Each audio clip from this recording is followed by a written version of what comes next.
Welcome to Friday Night Baseball on Apple TV Plus, and welcome to Rogers Center in Toronto. Game one of a three-game series between the Blue Jays and the Seattle Mariners. Ever since Vlad Guerrero Jr. finally signed that long-awaited contract extension, the Blue Jays have taken off, winning 6 of their last 9 entering the day. Well, Cal Raleigh might be swinging the hottest bat in all of baseball, and the Mariners enter today above 500 for the first time since opening day.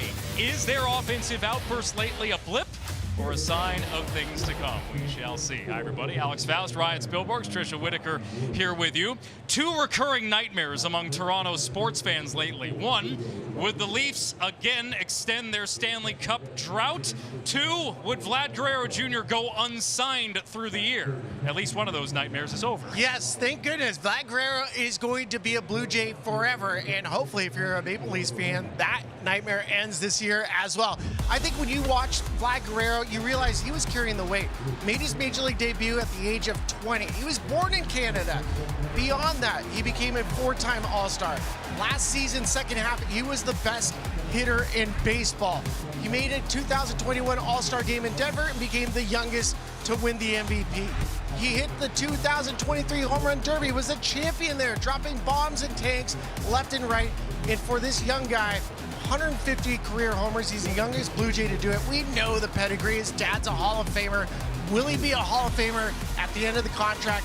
He just might as well be, because a 14-year deal, $500 million, the second richest present day value. He earned it. I think Blue Jays fans are going to be able to watch him grow and win baseball games, and ultimately at the end, he might find himself next to his dad in Cooperstown. A legacy-defining deal, to be sure. There was also a big contract extension that went a little bit less noticed around baseball, and that was of Cal Raleigh in Seattle. And it seems, Spilly, this 6-year, $105 million deal is worth every penny.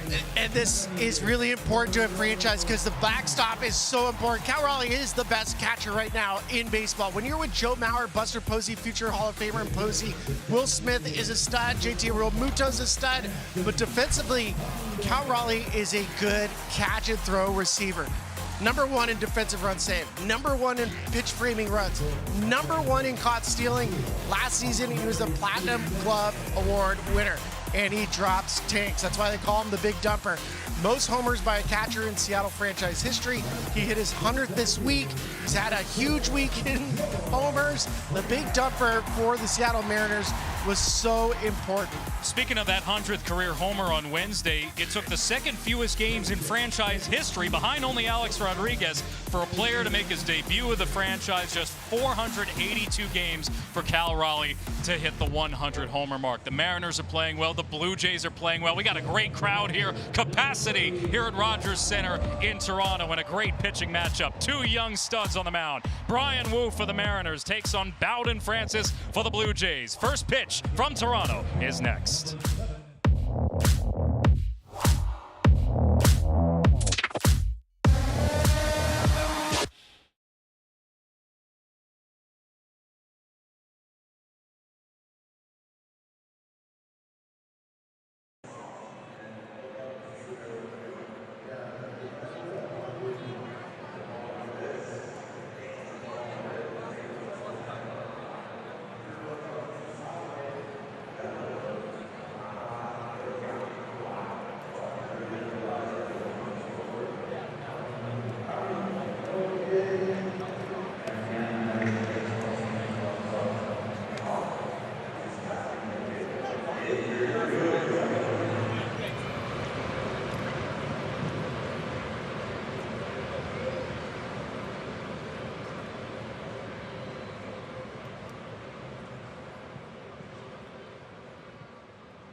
And the Blue Jays First of a 3-game set between these two.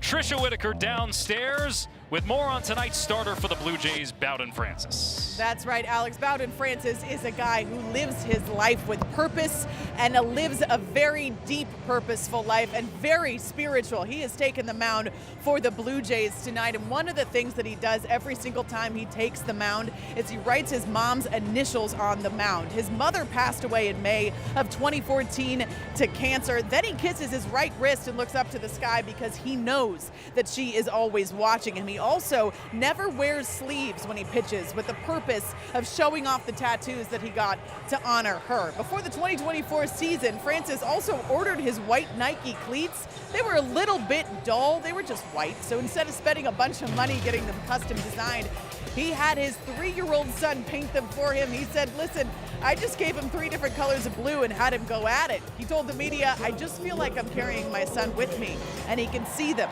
so it's kind of cool. Bowden Francis, guys, taking the mound right now. You see his colorful cleats, and no doubt he'll be writing his mother's initials on the mound as soon as he gets there to honor her. He'll kiss his right wrist and look to the sky because he knows that she is always, always, always with him when he takes the mound, guys. All right, Tricia, great story and one of the great young pitchers in the game right now from Tallahassee, Florida, 4 days shy of his birthday. Went 5-3 with a 1.80 ERA from July 24th to the end of last season. Was the second lowest in the majors over that span behind only Blake Snell. Let's spill the beans on Bowden Francis. Well, I've been looking forward to watching him pitch, and Tricia, he just did a wonderful segment about why it's so important for him to stay grounded, stay present. That's a big thing for him, and then bow down. He has a really unique mix of pitches. The fastball plays up because he has this elite split finger, and for a team like Seattle, out of Seattle, when they get away from that ballpark, they rake on the road.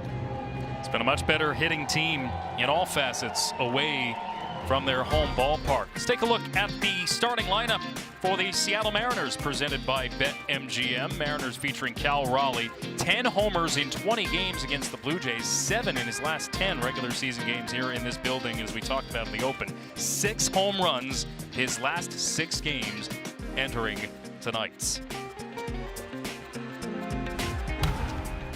Julio Rodriguez to lead things off for Seattle. Slow start for him, Spilly.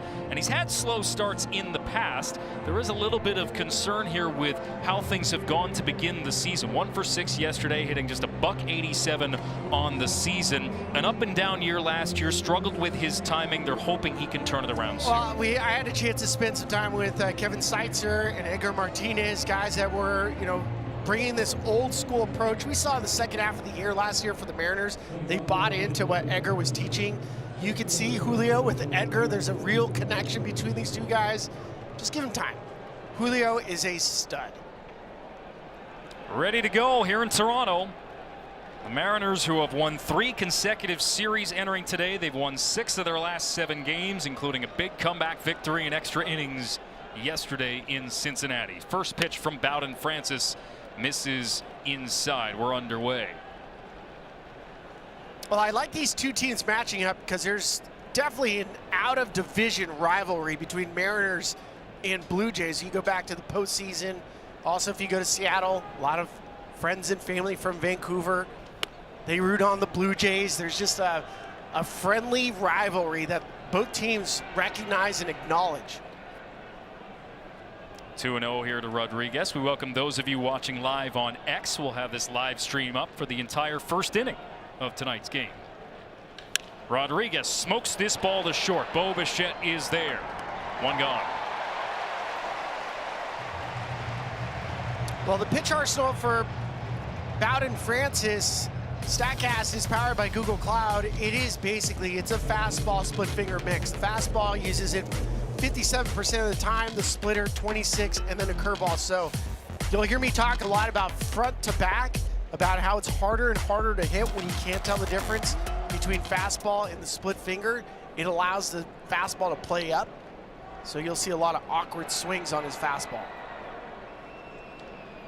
So with 1 out, that brings up Jorge Polanco. Shift on with Will Wagner, the rookie, playing on the turf at third base. .378 average. Fourth highest in the big leagues coming in. And this coming after a season where he had career worst in average on-base strikeout percentage. Off to a good start this year. Well, he was hurt last year. I mean, he has been nursing, lower half issues with his knee, with his hip. Polanco, hard hit ground ball to first. Guerrero makes the play. 2 gone. As we give you the Toronto Blue Jays defense. Alan Roden, rookie in left. George Springer in center. Seems none the worse for wear after a scary situation with his wrist last weekend. And Addison Barger in right. Wagner, Bichette, Andres Jimenez, and Vlad Guerrero around the horn of the infield. Alejandro Kirk, who signed a contract extension of his own leading into this season, behind the plate for Toronto. There's Cal Raleigh. 8 homers on the young season. Slugging a cool .581. In a way, he has some ownership over the Blue Jays. If you include the postseason, Cal Raleigh, .301 batting average, scored 17 runs, and he has 10 homers with 19 RBIs. It's crazy. All that in 20 games. That's why I wasn't surprised when I heard John Schneider say, when we asked him, is there still some lingering bad blood between these teams? He said, oh yeah, still a little bit. This guy has something to do with it.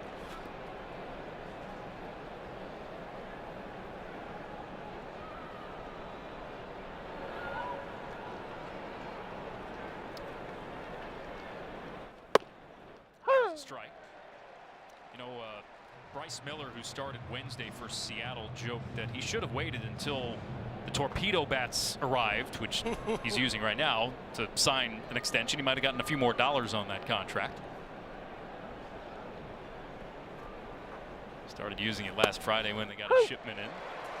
Paints the corner 95, full count. We always have to point out with the torpedo bat, they are specifically designed for the player. You can't just walk up and grab anyone's torpedo. This bat is specifically designed for Cal Raleigh.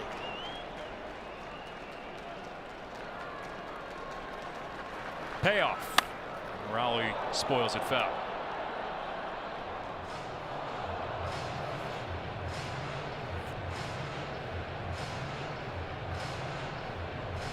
This is his highest barrel percentage with his regular bat and torpedo.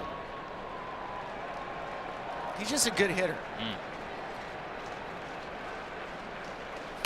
He fouls this one back our way. I know a lot of times people look at batting average and say, well, that's the demarcation line. That's what you should be paying attention to. It is not, especially with guys from the Seattle Mariners. The splits between home and road are substantial. Raleigh jacks this one foul. Let's just say for Seattle, you can't do much worse than they've done the last couple of years. Last year, among qualifying hitters, Seattle had 4 in the bottom 10 of the American League. Raleigh out in front of an off-speed pitch, and it's a 1-2-3 first for Bowden Francis. Blue Jays coming to bat.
here in Toronto.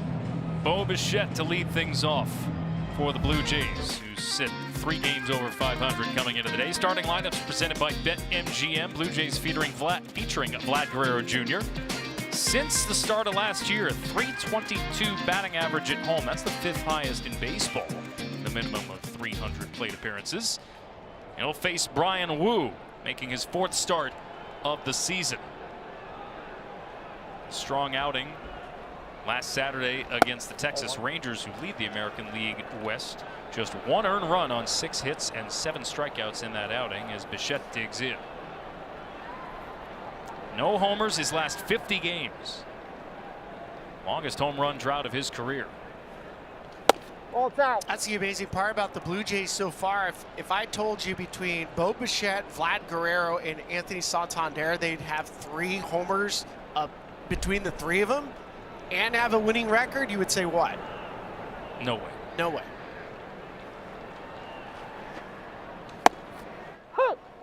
But you know what? They're playing sound baseball in every way. They've gotten good pitching. They've manufactured runs. They've been aggressive on the base paths.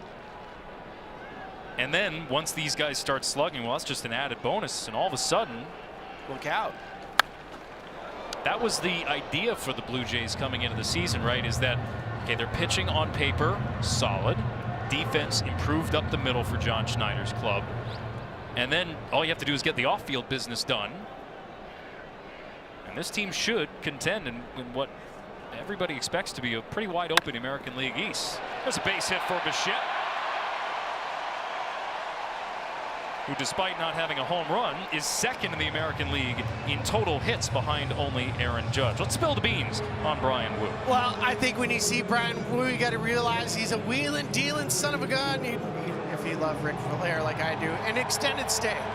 For this Mariners team, it's been a long stretch. They had a fantastic series. They took down the Astros. They took down the Rangers. They just won a series against the Reds, but they need an extended stay. You need a long start for Bryan Woo. Runner goes. Throw down, not in time. And there's that aggression on the base pass for the Blue Jays. Already, Bichette in scoring position. I just love that Bichette got a base hit with 2 strikes opposite field, then first move. Just get down to second base, quick, no problem. Take a challenge on Cal Raleigh. Their total steals numbers may not be that impressive. That's their 13th of the year, the first for Bichette. But you add in then bases taken on, let's say, fly balls, passed balls, wild pitches. It adds up for this Blue Jays team.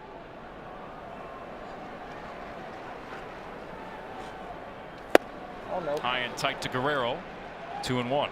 We just saw Detroit in Minnesota last week, and what A.J. Hinch said, good teams take extra bases. That's what they do.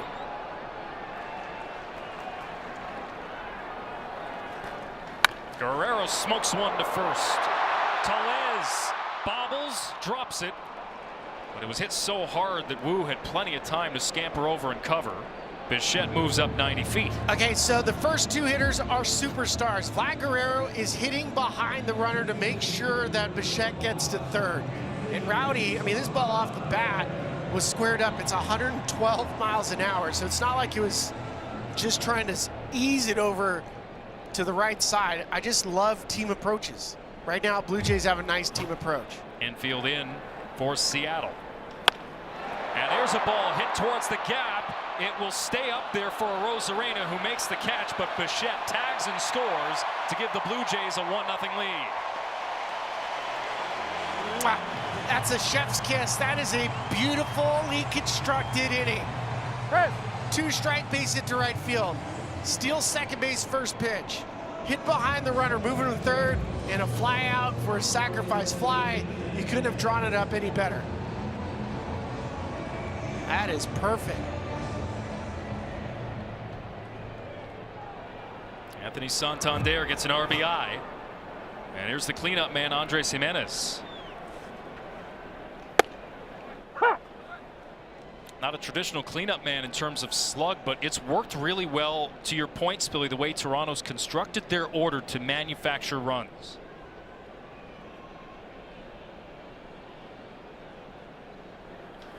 Jimenez with a fly ball to center. Rodriguez drifting back.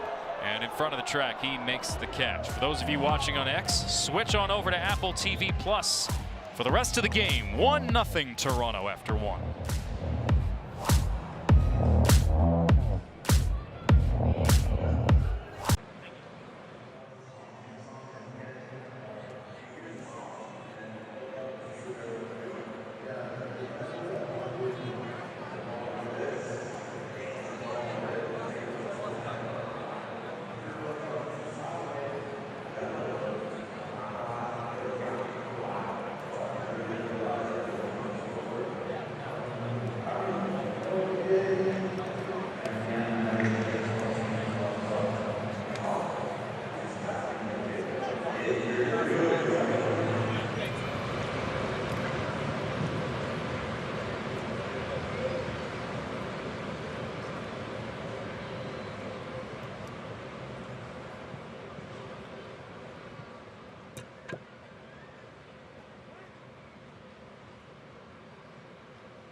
The official treat of MLB. Happy tastes good. Along with the former Colorado Rocky, Ryan Spilborghs. Trisha Whitaker is down on the field. Alex Faust here with you at a jam-packed Rogers Center in Toronto. Bowden Francis, a 1-2-3 first. Hard luck loser his last start Saturday against Baltimore. 5 2/3, 3 hits, 3 earned. First pitch swinging, Arozarena lines out to short. 1 pitch, 1 out. I think when you consider hitting, and when pointing out front to back movement, fastball versus a split finger versus a curveball, it's about a distance. Forcing fastball, you think about distance between that and a split finger. There's a reason why hitters have so much difficulty adjusting, especially if it's coming out of the same plane.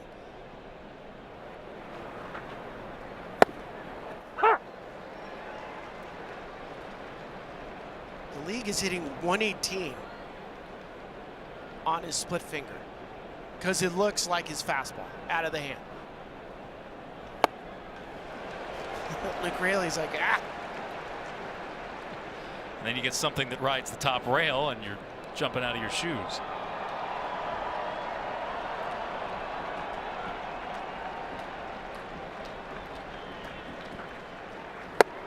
And Raley strikes out on 3 pitches. 4-seamer right down the pipe, and Raley is fanned. Yeah, again, this is the reason why we just showed you why his fastball plays at 93 miles an hour is because of the split finger. You cannot tell the difference. So hitters are stuck. They can't tell. Is it a fastball? Is it a split finger? By the time you make your swing, it's too late.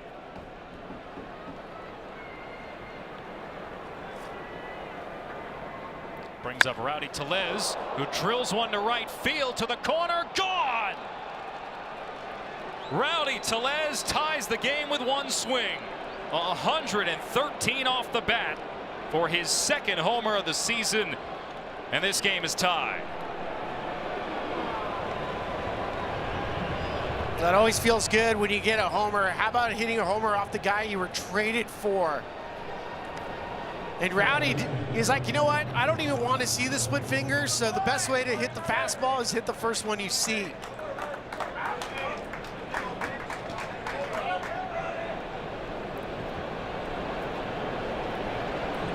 Seattle Mariners home run outburst continues.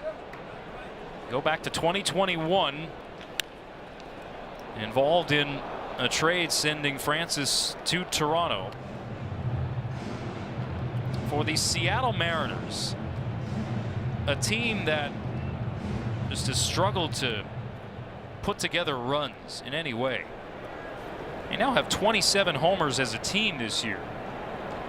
20 in the last 13 games. Good look at the swing. First pitch of the at-bat, fastball. Rowdy says, yep, that's right, my nitro zone. I'll spin him around.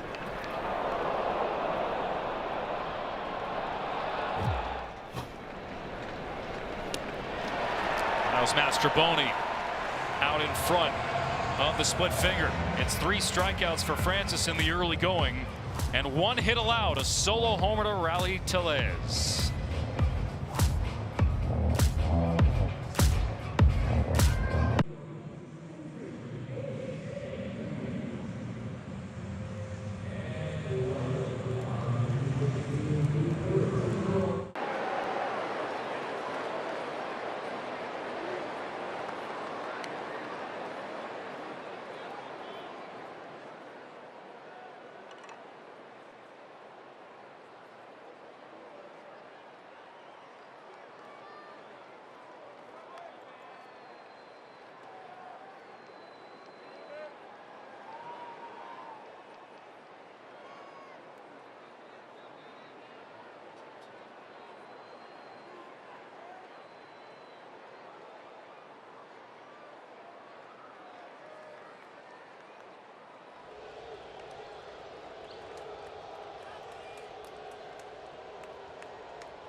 The only one to sign a big contract to start the season. Cal Raleigh did it too, a 6-year, $105 million deal, and of course that warrants a big press conference, of which his teammates crashed.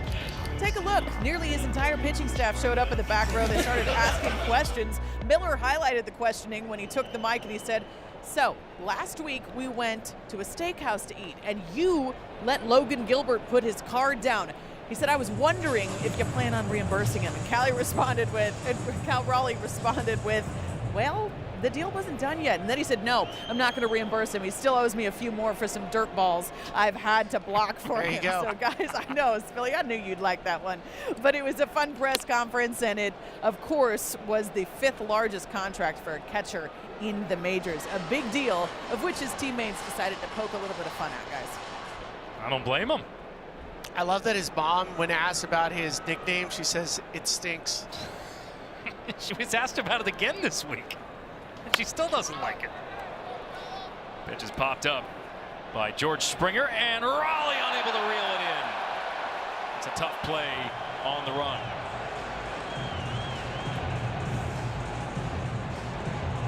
Tough play for both Rowdy and Cal Raleigh. They're both 2 big guys, so you don't want to run into each other, and there's a little bit more foul territory here than in a lot of ballparks. So you have him beat. George Springer back in there has been dealing with a wrist issue. Just didn't get over. But that's not an easy play. 0-2 count. Wu delivers upstairs. I'm glad you pointed that out. Let's take one more look here. Great look from the dugout. Yeah, catchers, I mean, you got the gear, you got the mask, the ball fades away from you. Ball.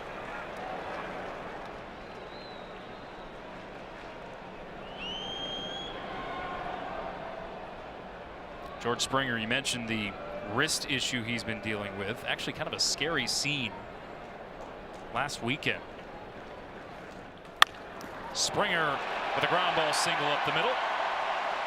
And he leads off the second on base. Leadoff man has reached twice now for Toronto. Let's go back to Sunday. Springer, in some discomfort, decides to stay in. He actually was chatting with John Schneider here and convinced him, I'm okay. Yeah, until that swing. And then went right down the tunnel into the visitors clubhouse and to the training room. Today is his first start since Sunday, but according to John Schneider, everything appears to be okay. Appears to be too. I mean, he just got a base hit and was 110 off the bat. So leadoff single for Springer. Addison Barger here. He squares around. Pitch at the top of the zone for a strike.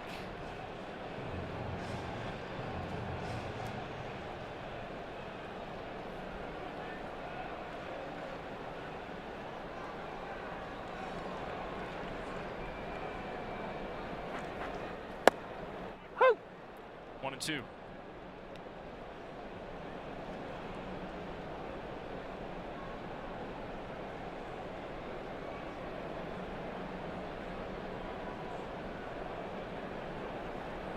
Springer off first, and they try to catch him leading. 16 stolen bases last year, 2 this season for Springer.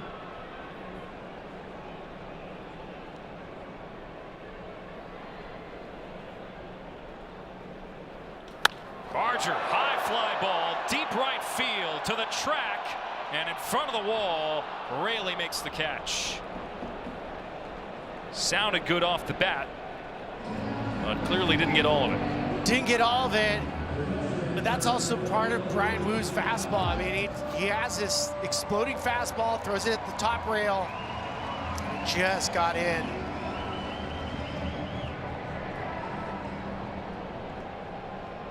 As a hitter, you know, you love going back and checking the swing, but you're like, I missed it by a grain.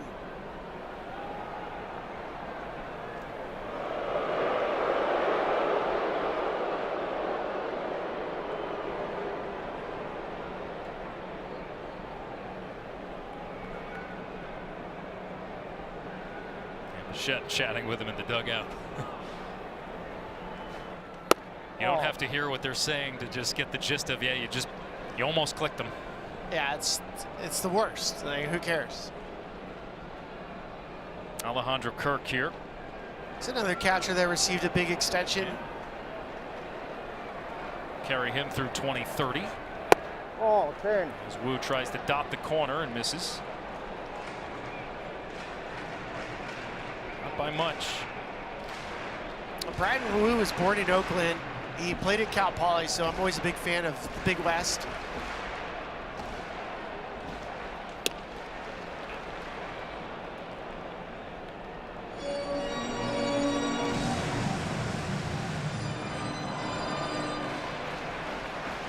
Kind of an unconventional path in some ways.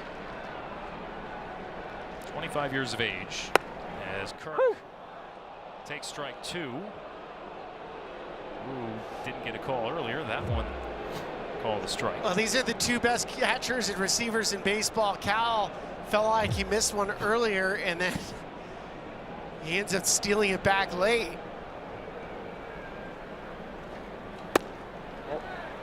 Count runs full. And you'll notice with these catchers, both Kirk and Cal Raleigh, they're set up more middle. They're not moving left to right too often.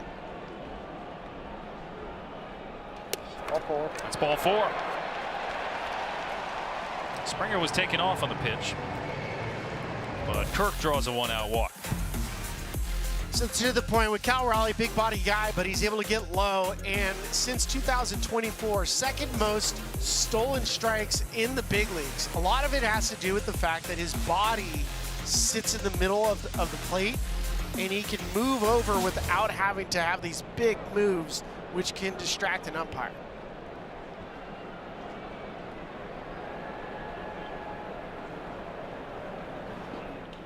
First pitch swinging for Will Wagner. It's a base hit to center. They're waving around Spratt. No, put up the stop sign on him. He was taking a wide turn and a late change of plans from third base coach Carlos Feblis. But the bases are now loaded for the Blue Jays with 1 out in the second. Not hard contact, 87 miles an hour off the bat, but it's going to get right past Polanco, and good decision to halt because Julio Rodriguez in center field has a cannon. There's a lot of things going on. You freeze on the line drive, and then you read it. I'll bring up the first-year player, Alan Roden. Infield back, hoping for a double play ball. And Wu unable to get a strike call at the top of the zone. First career homer on Tuesday for Alan Roden.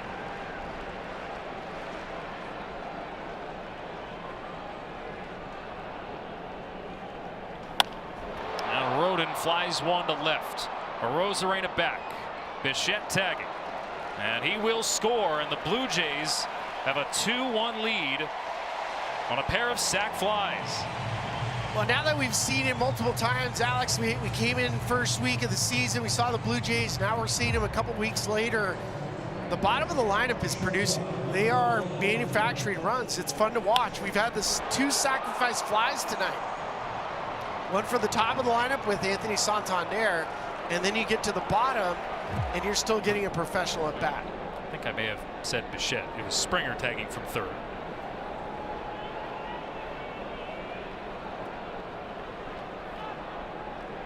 So now first and second, 2 out. Bichette scored the other run for the Blue Jays. And here he is at the plate. And he swings at the first pitch, pops it up a mile high. Miles Mastrobuoni out. Coming in is Luke Raley, who calls him off. But the Blue Jays have manufactured a pair of runs and have a 2-1 lead.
Seasons thrown in there, a couple of playoff appearances, but No playoff victories over that span. All of those appearances for the wild card round, the Blue Jays bounced every single time. You go back to the beginning of the wild card era, the Blue Jays only have 10 postseason wins since 1995. As big a deal as signing Vlad Guerrero Jr. was, as much of a lift as it was in the present, this Blue Jays team, they want to take the next step.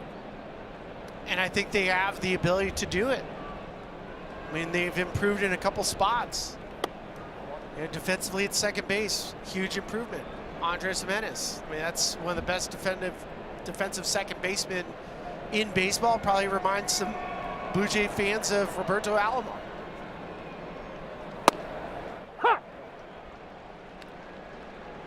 And I feel at this point now, with everything riding with, I mean, you have three people that are in this transitional space, right? Mark and Ross and John, as far as contract goes, are in that lame duck period.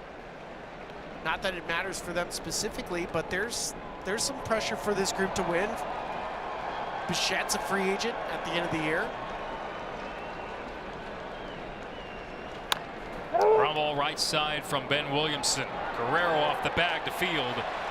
And he hustles to the bag to record the first out. A couple of moments ago, Trisha Whitaker caught up with John Schneider. Our manager interview is presented by Sage. All right, let's talk about the offense manufacturing some runs, a couple sac flies, one from the top of the lineup, one from the bottom of the lineup. What you like about that? It's kind of how we've been playing. You know, bottom of the lineup has been doing that pretty consistently. And, you know, you get up at the top with Bo, Vlad, and Tony, they're pretty professional. So I think until the homers start coming pretty regularly, that's what we've been doing, and I like what we see so far. Bowden Francis, a couple strong innings, just the one hit happened to be a home run. What are you seeing from him? Yeah, he's got good stuff. Rowdy, you know, we know him well. Kind of just ambushed a heater there, but I think when Bowden has a good mix going, he's shown he's as good as anybody. So this lineup's dangerous. They got some power, so you got to have a good mix against them. John, thanks for the time. Thanks, Tricia. Appreciate it. Guys, back to you. All right, Tricia. J.P. Crawford here, the number 9 hitter for Seattle. Oh. As he lays off the curveball, and it's 1-1. John Schneider is in the final year of his contract, as you alluded to. Ross Atkins and Mark Shapiro as well in the front office. So there's a lot on the line for this group as it's currently constructed. And you mentioned there are some decisions to be made for the Blue Jays coming up with Bichette, with Chris Bassett, who's an unrestricted free agent. Springer, Varsho, Kevin Gausman, they're all coming due in the next 2 years.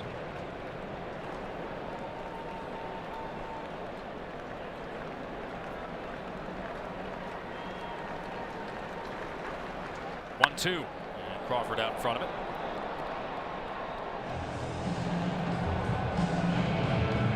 This will give you kind of a picture of the big names that will need new contracts in the next little while.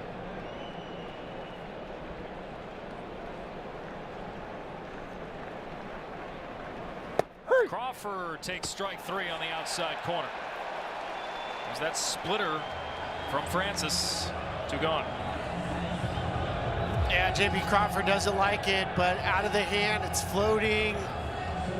And then well received by Kirk. I mean, this is part of what makes Alejandro Kirk so valuable behind the plate as well.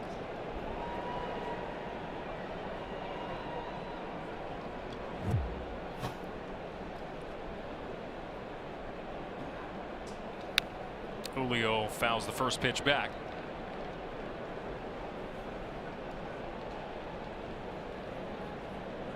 Notoriously a slow starter.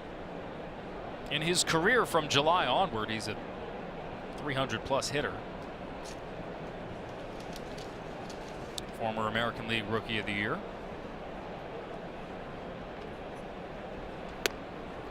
I mean, that's the thing with Julio. He has, you know, the physical attributes and abilities to do things like Fernando Tatis and Ronald Acuna. You know, some of the freakiest outfielders, Mike Trout.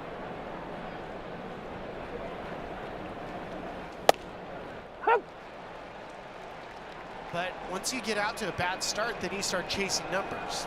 You know, one of these years, if he gets out the gate hot, it's still really early. My guess is he comes out the gate hot one year, he'll win an MVP. Last year he battled an ankle injury that kept him out a good chunk of the summer. But Julio's slug was down a good chunk of the year even before that. Scott Service, the previous manager, said it just looked like his timing was off for the first half of the year. Now in the 4th year of a 12-year contract. Ground ball from Rodriguez left side. Bichette across his body to end the inning. The Blue Jays hold a 2-1 lead.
Close finishes.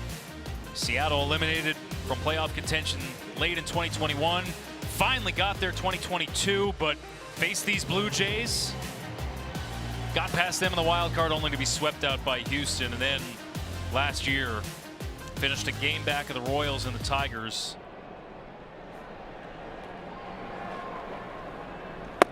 Four straight winning seasons, but only one playoff appearance. And they haven't won a division title in Seattle since 2001. Made a manager change late last year with things kind of sputtering along. Scott Service was let go and Dan Wilson was brought aboard, actually promoted internally. Rodriguez will make the catch here on Vladimir Guerrero Jr. And a couple of moments ago, Tricia had a chance to catch up with Dan Wilson. Our manager interview is presented by Sage. All right, let's start with Rowdy Tellez. Just talked to John Schneider. He said he kind of ambushed that fastball. What did you see from that solo shot? Yeah, great swing. You know, they able to get one across in the top, or you know, in their half the inning, and then to come right back there was big, and Rowdy put a really good swing on it. All right, let's talk Woo. He did load the bases, limited the damage to just one run in that inning. What are you seeing from him? Yeah, you know, the good fastball, and they were able to get that one early, and then one last inning. But you know, it looks like he's going to settle in. He's going to be just fine. All right, thanks for the time. Thanks. Guys, back to you. Pitch driven to right, and Raley has to make a catch up against the wall on Santander. That's two hard hit balls this inning. Yeah, and Santander is not wasting any time either. He's seen 2 pitches, 2 contacted hard outs. But they know, I mean, the Mariners, their philosophy, and start with Jerry Dipoto, is about controlling the zone, throwing the most amount of strikes, and that's exactly what they do. Nobody throws more strikes in baseball than the Seattle Mariners. Mariners hired a new hitting coach in Kevin Seitzer. Spent 10 years with the Atlanta Braves. Worked a lot with Chipper Jones there, who was in a role, kind of a director of hitting strategy role, similar to Edgar Martinez here in Seattle. And the early returns look pretty good for these Mariners. A 1-2-3 third for Bryan Woo. And a 2-1 lead for the Blue Jays as we head to the fourth.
How many other Hall of Fame hitters are hitting coaches right now?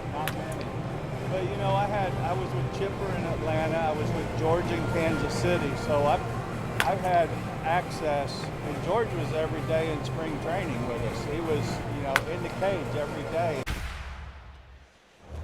That's Kevin Seitzer for the Mariners, and he was talking about Chipper Jones, George Brett, and now Edgar Martinez, who they've hit it off right away. And beyond that, I was asking, I mean, a lot of what Seitzer and Martinez bring together is an old school philosophy. Popped up in the infield by Jorge Polanco. Hold it.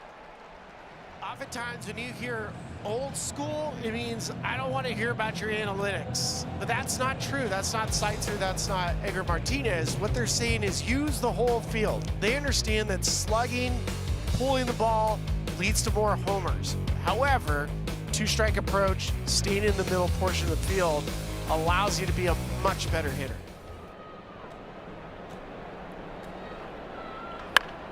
Hard hit ball to right, down for a base hit. Cal Raleigh around first, head to second. Here's the throw. He is out. Addison Barger dug it out of the corner and fired it on one hop to get Raleigh.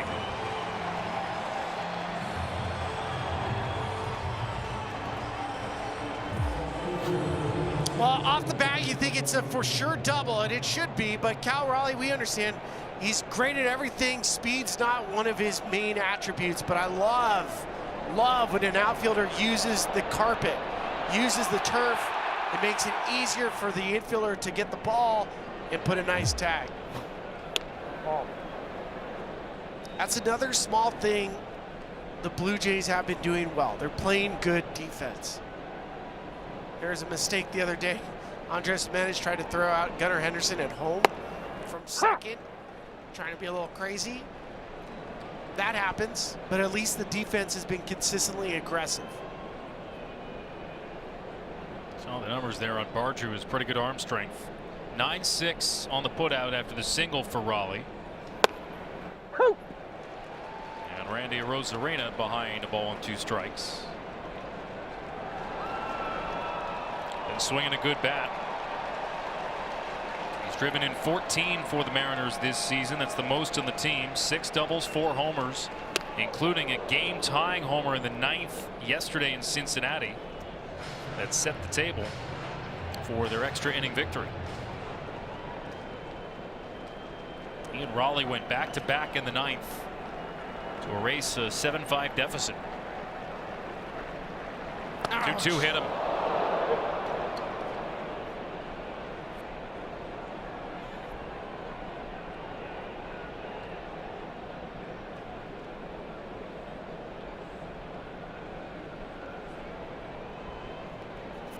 A little discussion here between Arozarena and Alejandro Kirk. But it seems to be all smiles. He's good. It was a split finger. You know, a couple fastballs up and in, and then you get hit by a split finger.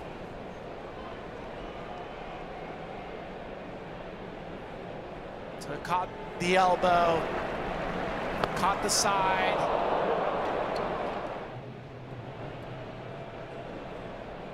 Took one for the team. You're all good taking one for the team, but you don't want to take too many for the team. 43 since 2023 is a lot. This ball is driven foul by Luke Raley, who also homered yesterday. It's a lot of hit by pitches, and France has actually borne the brunt of it. He's gotten hurt on a bunch of those. Well, all these guys have the same thing in common. They're all stand right on top of the plate.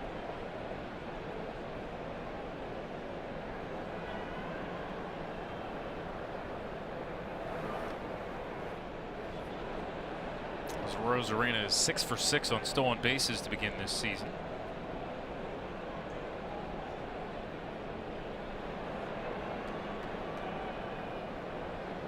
Now with 100 stolen bases since 2021.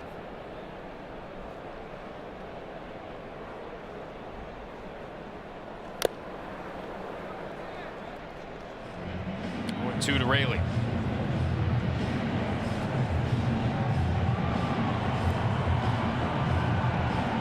Cal Raleigh's single was the first ball other than the Tellez homer that left the infield.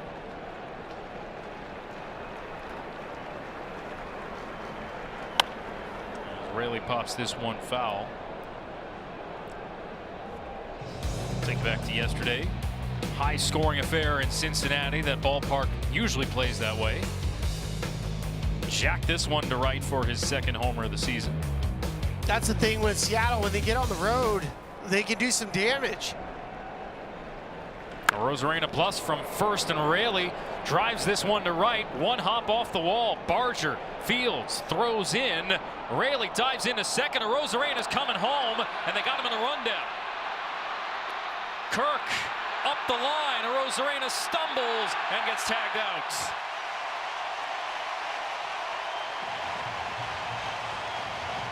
The Mariners ran themselves into 2 outs in this inning. Arozarena's wide turn, perhaps costing the Mariners a run.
aggressive turn. Ends up being a 6-2, 5-2 put out if you keep it quick at home. First pitch swinging. Springer with a drive to left. He has his second hit tonight, and it's going to be a leadoff double in the fourth. Toronto's had the leadoff man on in 3 of the first 4 innings tonight.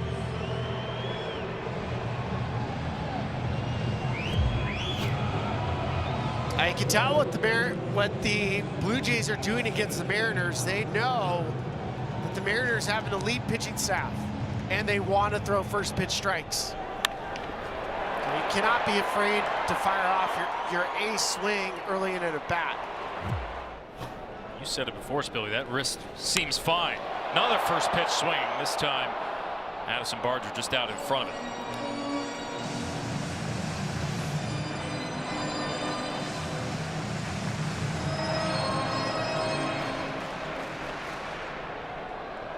Now in his second season, Barger. Barger serves this one to left. It hangs up there for Arozarena, who makes the catch on the run. Springer tags, heads to third. Here's the throw, safe. Now the Blue Jays again take another base. They lead the majors in bases taken. They are fun to watch right now. To run to third base on a left fielder, I mean, a lot of it, if you're Julio, you try to get over there because that would have prevented it, but it was too far of a run. So as soon as you see Randy and his shoulders are square to center field, you know you have a chance. And nobody out, that's why you tag up at second no matter what. Infield in. And Kirk waves and misses for strike one. I gotta tell you, this has been an action-packed game.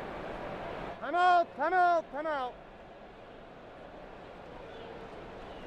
And if this is what a lot of modern baseball philosophy is centered around, is creating chaos, putting pressure on defense, sign me up.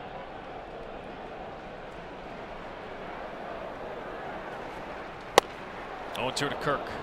Now this becomes a real big pitch for Bryan Woo. Kirk is a contact hitter. He wants to get the ball in the air. But you're also looking for the punch out. J.P. Crawford takes a step back and short as Kirk pokes it up the middle for a base hit.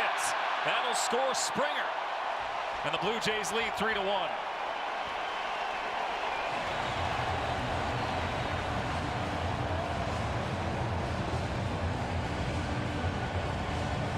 Feels like Bryan Woo continues to get ambushed this inning by the Blue Jays, and a little off-speed pitch hangs out, and this is where the contact abilities of Alejandro Kirk, he just shoots it right back up the middle. Not worried so much about trying to get the ball elevated. Let me just put a ball in play. Here's a bouncing ball the other way for Wagner.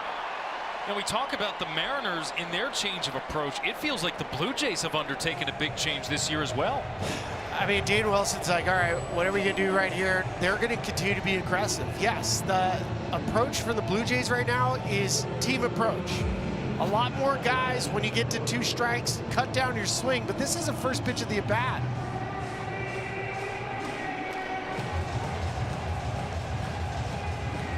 And you're right. We enjoyed watching Detroit play because of how aggressive they are on the bases. If this is the version of the Blue Jays, let's go.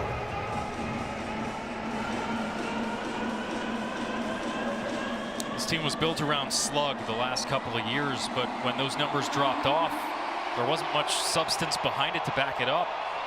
16-year low in home run hitting last year. 4th highest ground ball rate.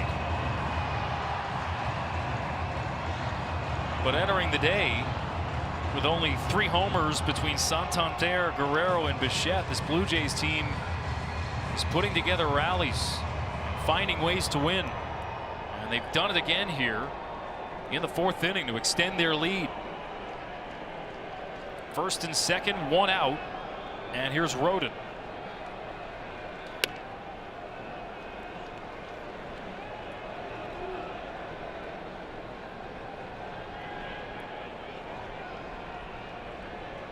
5 hits from the 5 through 9 hitters for the Blue Jays tonight.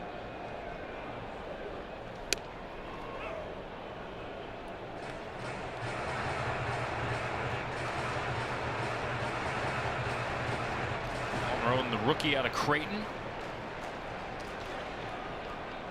jumped quickly through the minor league ranks last season for Toronto.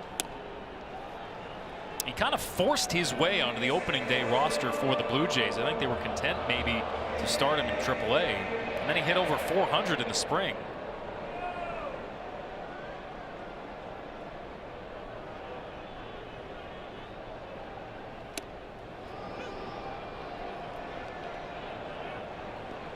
Checking with Jansen Visconti on this pitch. Yeah, we had a chance to talk to him about, his background, his parents being educators and got a degree in biomechanics. Roden strikes out. Tricia? Yeah, guys, you're right. He was actually set on being a physicist. He was drafted and he was planning to go to grad school. He even got a NASA Nebraska space grant for his research on black holes. So he decided to stay at Creighton for his 4th year to get his degree. But listen to this. He hit .378 against the top-notch college pitching. So fast forward, and he went from single A to AAA in 3 seasons, made the roster after spring this year, and now instead of physics of a black hole, he seems to have mastered the physics of a baseball. Wild, right, guys? Yeah. I think you'll see more and more players are going through college, like kinesiology, engineering, physics. So much about all that in the modern game. Williamson goes the short way. The inning is over, but the Blue Jays add to their lead. 3 hits and another run, and it's 3-1.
Ryan Spilborghs, Tricia Whitaker here with you. We're pleased to be joined by Bryce Miller, pitcher for the Seattle Mariners. Thanks for joining us, Bryce. Yes, sir. Thanks for having me. Your mustache looks extra nice right now. How are you feeling so far early in the season? I'm feeling good. We got a couple wins last week and trying to carry it into the weekend. So took a few weeks for me to get to where I'm feeling good body-wise, but through a couple days ago, I'm feeling good. I know we're going to try to get the offense going, but I'm curious from your perspective. You guys, as a overall pitching staff, throw a ton of strikes. And when you're seeing your guy like Brian Wu getting attacked early, what do pitchers think about, especially Mariners pitchers, about making an adjustment? Yeah, for sure. I think the last couple of years we've led the league in in 0-0 strikes and overall strike percentage, I believe. And yeah, sometimes it makes it tough on us whenever you know, the opposing team comes out swinging early, but he's really good, so I know he'll make an adjustment and stay out of the center of the plate and get the ball on the ground. So usually his fastball is tough to hit, and they've been swinging well today, so he'll make an adjustment. It's been widely acknowledged that you guys have the best or one of the best starting rotations in baseball. It seems like from the outside in, it's a tight-knit group, a lot of younger guys. Is that the feeling with you guys, that you guys just pick one each other up? Yeah, for sure. A lot of familiar faces this year compared to last year. We got a lot of guys back, especially on the mound, and yeah, we're a really close group. I mean, we build off of each other. We have all 5 of us were here last year. Still waiting on Kirby, but Emerson also. You know, all 6 of us were here last year, and we build off of each other for sure. Let me ask you, with Cal Raleigh getting his extension and seeing all of his teammates, like, why is that such an important thing for a group when you see a friend like Cal get an extension like that? Yeah, it was big. There we go. No, yeah, it was big. We all love throwing to Cal. He's a great dude back there, and we really trust, you know, every pitch that he calls as well, which makes it big. Makes it a lot easier for us, you know, not having to think when we're out there throwing. So seeing him get paid and you know, making more closer to what he's worth is big. I told him, joked about it the other day. He found the torpedo bat, and he's hit, I think, 8 home runs since. So maybe he should have waited for the extension, but no, he's excited. Hey, you know, I heard a story that there was a game where I think it may have been Logan, as the Mariners have 2 on and nobody out here, who said I think he didn't shake him off once through an entire game until like the 6th inning. Then he shook him off, gave up a hit, and Raleigh gave him like a big stare down or something, and basically said after the game, yeah, I'm not doing that again. Is that the relationship you have with him too? Yeah, that's happened to me as well. I usually try not to shake, and then more times than not, when I do, it doesn't go as planned. So I've kind of learned just to, whatever he calls, just throw it and believe in that one, because I start second guessing and it goes bad. Ben Williamson here at the plate. He pops this one up to the right side. Barger drifting over to the line, makes the catch. Oh, big boy. Rowdy Tellez tagging heading to third, and he's doubled up.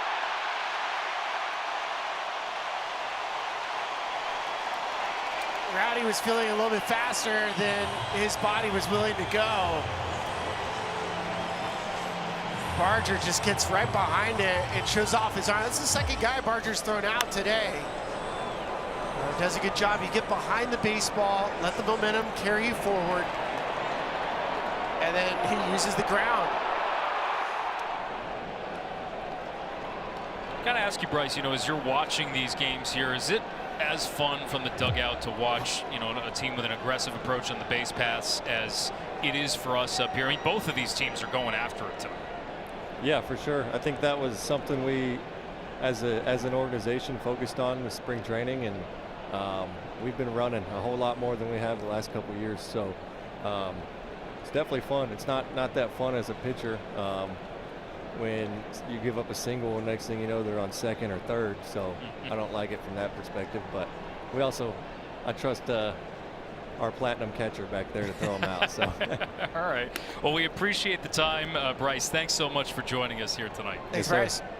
Yes, sir. Thank you. Miles Mastroboni still on first. Another outfield assist for Addison Barger. Throwing out Rowdy Tellez. And a double play. Leaving 1 aboard for J.P. Crawford with 2 down here in the top of the 5th. Wow. I guess the scouting report, Rowdy forgot to read it. Well.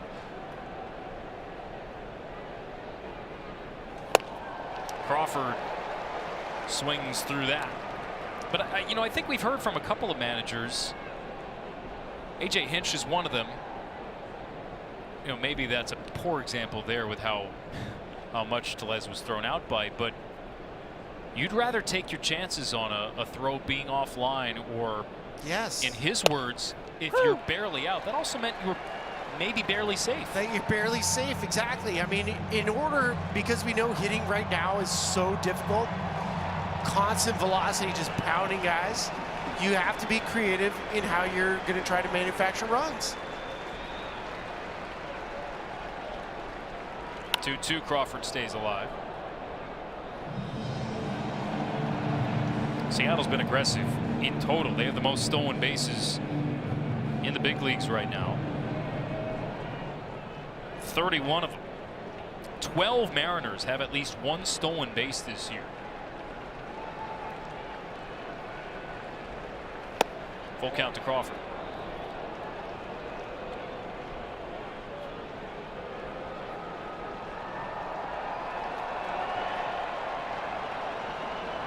Miles Mastrobuoni should get a head start from first.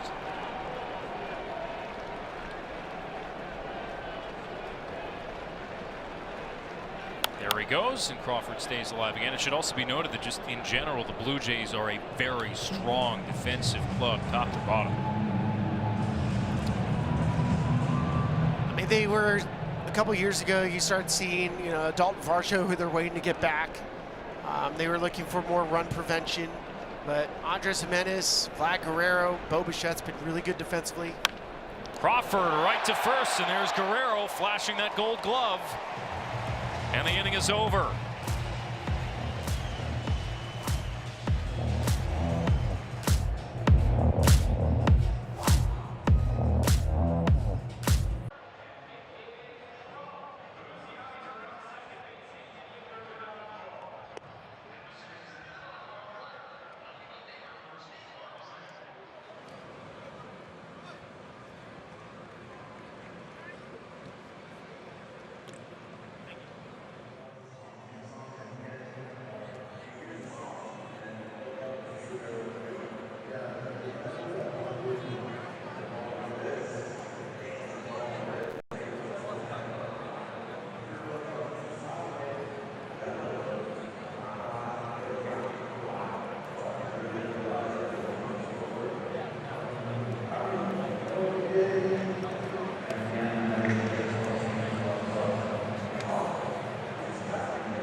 I mean, real time. Get play-by-play straight to your iPhone lock screen. Fast and simple. Download the Apple Sports app for free on the App Store today. Alex Faust, Ryan Spilborghs, Trisha Whitaker here with you. Great crowd in Toronto. They had a nice giveaway today. City Connect jackets. Fans were lining up around the stadium hours beforehand. Blue Jays out to a 3-1 lead over the Seattle Mariners. It's also a holiday weekend, so kids off from school today.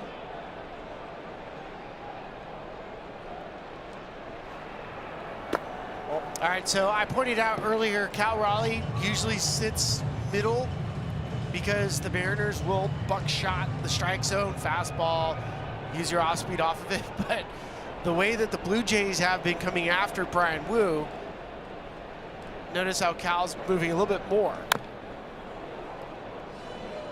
Just try, if they're going to be in swing mode, that's fine. You want them in swing mode, but not on pitches middle. So no more cookie shots early in the count.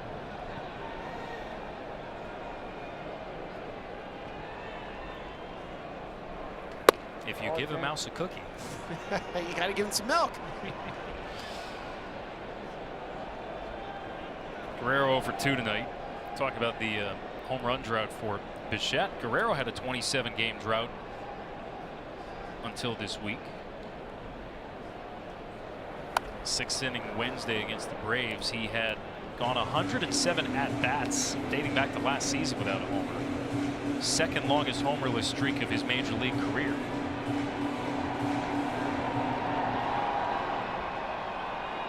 Lions Sports Bureau helping us out with that number.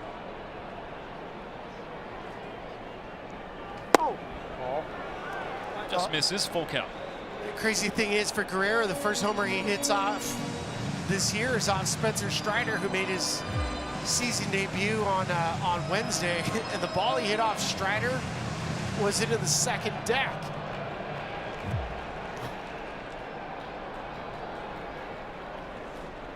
Ball 4 to Guerrero. Leadoff walk for Vlad Jr. Tricia.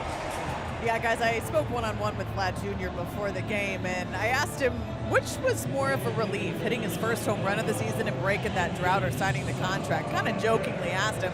I thought he might laugh, but he actually took the question pretty seriously. He said both. Everyone wanted both things to happen, because we also talked to John Schneider before the game about his leadership role that Vlad has kind of taken on. And I asked him, is that just something the media likes to talk about? And Schneider said, oh, no, it is real. He said, I sat there watching his press conference after he signed the contract, so impressed, thinking this is the same guy I've known since he was 16 years old. He said it's part of the deal now that when he talks, people listen because he is the face of this franchise. And Alex and Spilly, there is kind of that sense that that tension has been lifted off the organization at this point, and the distraction of contract talks with Vlad, they're gone now, guys. Yeah, no doubt. I think John Schneider was very pointed and very honest in saying, yeah, it was a distraction for everybody. And now it's not there anymore. And you could just feel it. It looks like this team is playing with a spring in their step right now. Yeah, there's no question. I mean, you get that resolved. Now you think about the longest contracts in team history. What's funny about this narrative, so Juan Soto has the longest one, 15 years, although I debate Shohei Ohtani with the deferred contract makes it 20 years. Then you have Mike Trout, Mookie Betts, Aaron Judge, Manny Machado. A lot of people want you to be better now that you have this contract. That's impossible.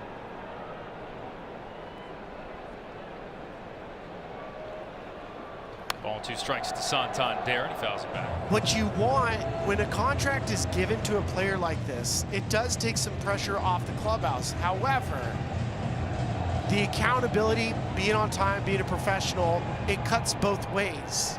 If you start to move away from that, if Guerrero starts to lose that accountability, you have to have people in the clubhouse that can hold him accountable. Up the middle, base hit for Santander. And it's first and second with nobody out for the Blue Jays as they continue to attack Bryan Woo.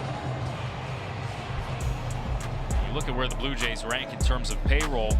Never been a question of dollars for the Blue Jays. It's been a question about can they close the deal. And this is $268 US. Franchise record payroll for the Blue Jays. The narrative for this team and their front office was they couldn't land the big fish. They couldn't close. Remember all that talk about Shohei Ohtani on a plane to Toronto? Never materialized. Maybe they roll. Look out, Guerrero. This ball hit him. In a bad spot. Yeah.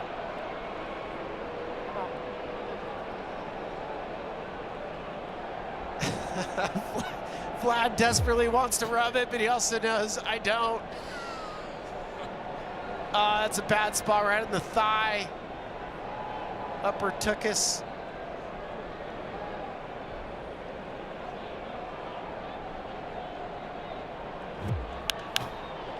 Pop. Foul ground, right side. Actually, he's going to drift back into fair ground for Raley, and he'll make the catch. Just to finish that point on the Blue Jays, and again, trying to shake this narrative of all these free agents that Toronto missed out on. Well, can they now start to turn that around by showing that they can close by retaining Guerrero? I think it was really important You know, if you were a Pete Alonso or, you know, some guys this offseason that were maybe interested, you know, you could talk about pitching, Corbin Burns, all the big free agent names out there. Would it have helped him in free agency if Vlad was already solved? Maybe. But ultimately, it requires an organization that's developing players from within, re-signing homegrown talent, which finally they did it, right? Like, that's been a knock on them.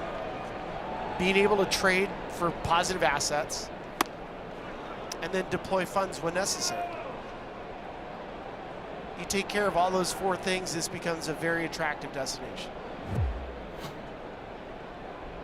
Add in the other things they've spent money on. They've completely overhauled the facility here. Not only for the fans, but for the players.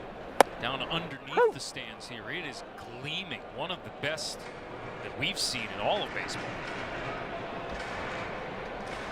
When you walk down to their clubhouse, it's like walking into a spaceship. They call it the cruise ship.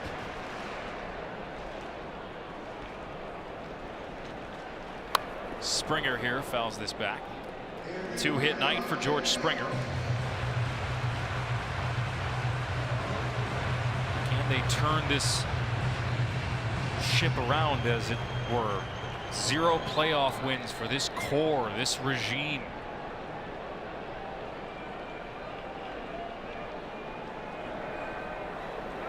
Wu steps off. Again, goes after Guerrero.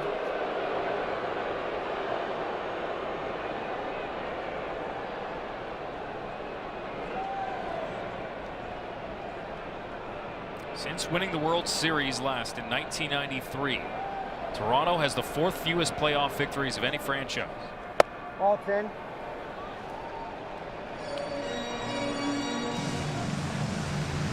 But when this place is rocking, we've seen it in the postseason. It's among the loudest venues in the sport. Tremendous fans. Obviously, people watching tonight know they're big Blue Jays or Mariners fans. Love being in Canada. Love the city. International feel. Great restaurants, hotels, the whole thing. It's good to see Bryan Woo get a fastball right past George Springer. It's been something we haven't seen a lot of swing and miss yet.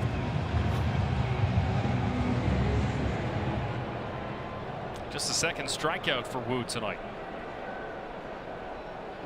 So with Guerrero at 2nd, Santander at 1st, 2 outs. Addison Barger, who has 2 flyouts tonight, and taps this one foul.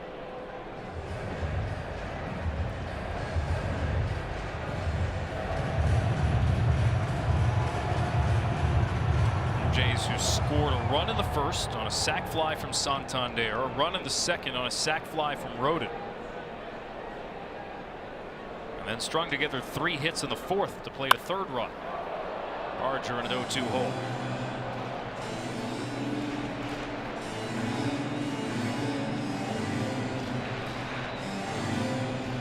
Bryan Woods, 72 pitches. And it's not a lot of pitches, but it's also because Toronto's been so aggressive.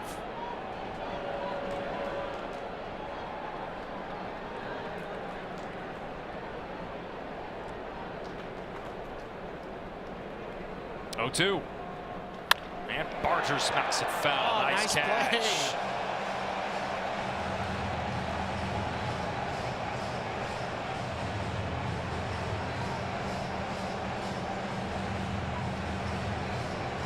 Even the ball boy. They're playing good defense. I was going to say. Yeah, it's a well-played game.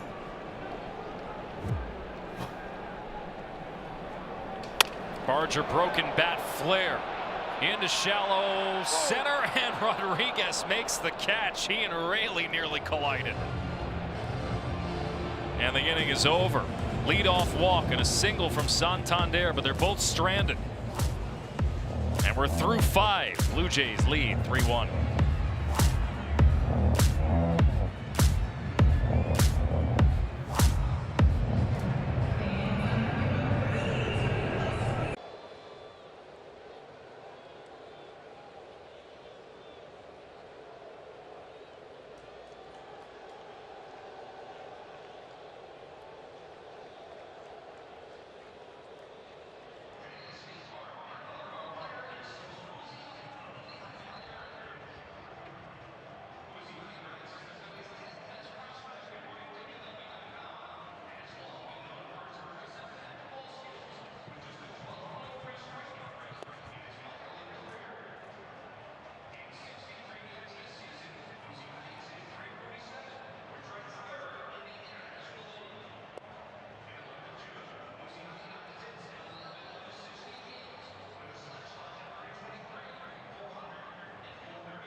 West. Mariners are plus 260. The Rangers off to a great start this year, and they have good pitching. I like the Rangers a lot. This team's built to win, but it's also, if they don't perform well, you can see them down here, but you can also see that at their best, they can win a World Series. Big spectrum of outcomes. First pitch swinging for Julio Rodriguez popped up in the infield. And that's the third time that Bo Bichette has retired Rodriguez. We didn't really get a chance to tell the story of Bowden Francis in his first name. It's kind of funny. He grew up in Tallahassee, and you think about to Florida State, how good the football program was. His dad named him after Bobby Bowden. Great football coach and kind of a hard-nosed, tough coach. I always hear about players being named after, players, but rarely do you hear them named after head coaches.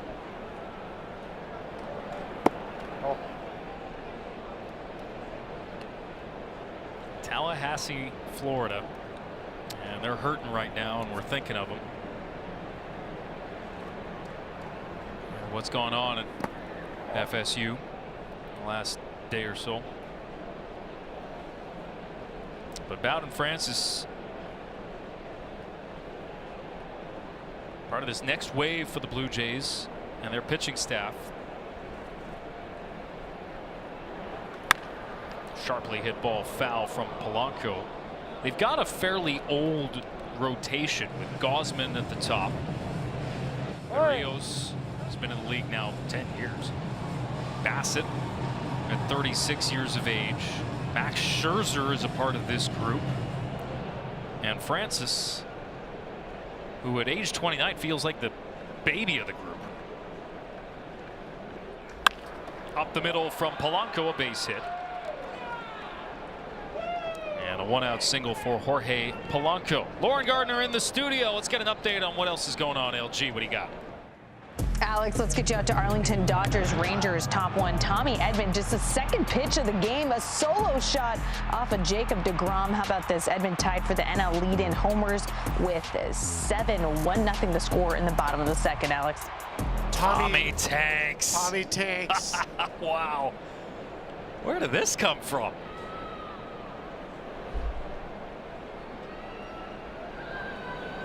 What a savvy pickup that was for the Dodgers last year. I don't think they realize, even talking, I saw, obviously I was just on National League West swing, was with the Rockies getting swept in San Diego and getting swept in LA. So I saw Andrew Friedman with the Dodgers around the Memorial with Jackie Robinson Day on April 15th. Same thing everybody wants to ask about Tommy Edman, everybody. And we are pleasantly surprised was the response. I'd say off to a great start. Key batter of the game here. Third time through. Polanco with a one-out single. Cal Raleigh represents the tying run. He just missed one top rail.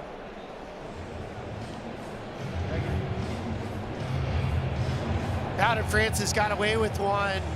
And Cal has been on fire.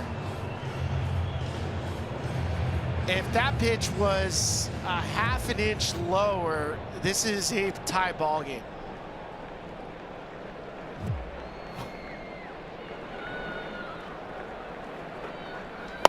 Now Raleigh tried again, and this time Francis got a complete whiff. 2 gone. I love it. I mean, this is how you trust your stuff. And for Alejandro Kirk, you see how high he was trying to get that fastball, and he missed. This location, Cal.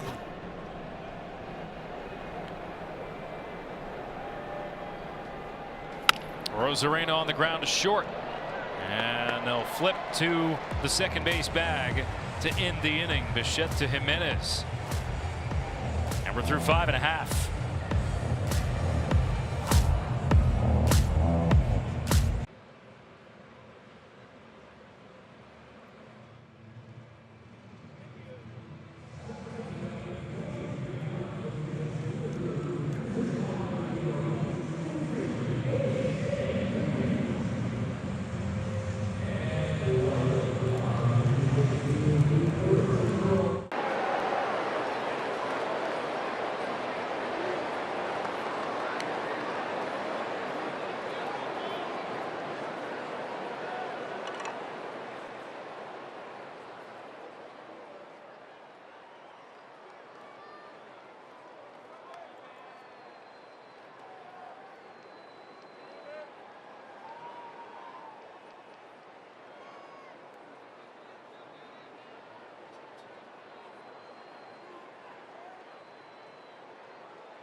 Now Messi and Inter Miami. They've got an afternoon matchup against the Columbus Crew at 4:30 Eastern. And then Seattle will host Nashville at 7:30. Toronto FC take on Real Salt Lake at 9:30. Miss a minute with MLS season pass. Let's go back to your spill the beans here on Brian Wood. I mean, we love Ric Flair, so we're doing wheeling, dealing, son of a gun, trusting his fastball. Well, Blue Jays have been jumping on an extended stay. They needed, of course, it's going to be a first pitch ground out. Mariners, after, it's been a big, heavy load from the starting rotation and pitching the last week. They needed some length, and that's what Brian Woo's giving them.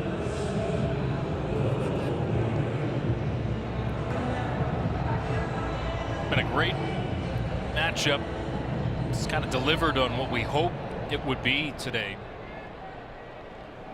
And even though the hit total is somewhat elevated for Toronto, Mariners have 5. They've just run themselves in a few more outs on the base paths. 3 outfield assists today for Addison Barger.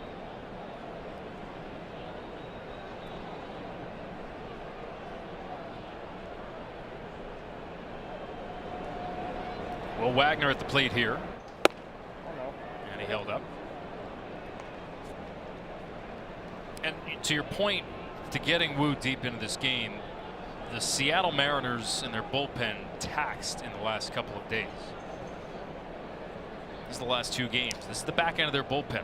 Yeah, really good one. Senior Smoke, Andres Munoz here. We probably are not going to see him tonight. Trent Thornton's been good. Gabe Spire from Santa Barbara County went to Dos Pueblos. Very efficient. All 4 of those guys went back-to-back days. Los Bomberos getting a lot of work.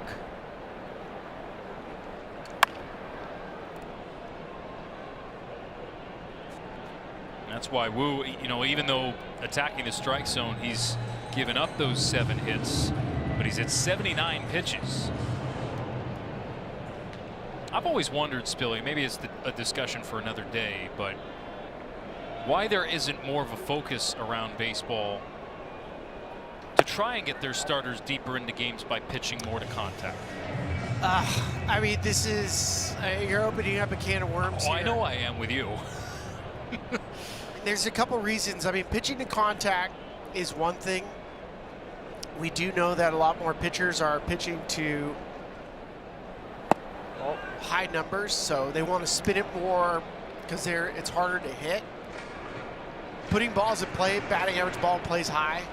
And also, if the ideal thought process for some guys now is, a perfect game for a pitcher is 81 pitches, 27 strikeouts. It's not three pitches, 3 outs. It's 9 pitches, 3 punch outs, because you take randomness of the ball in play out of play.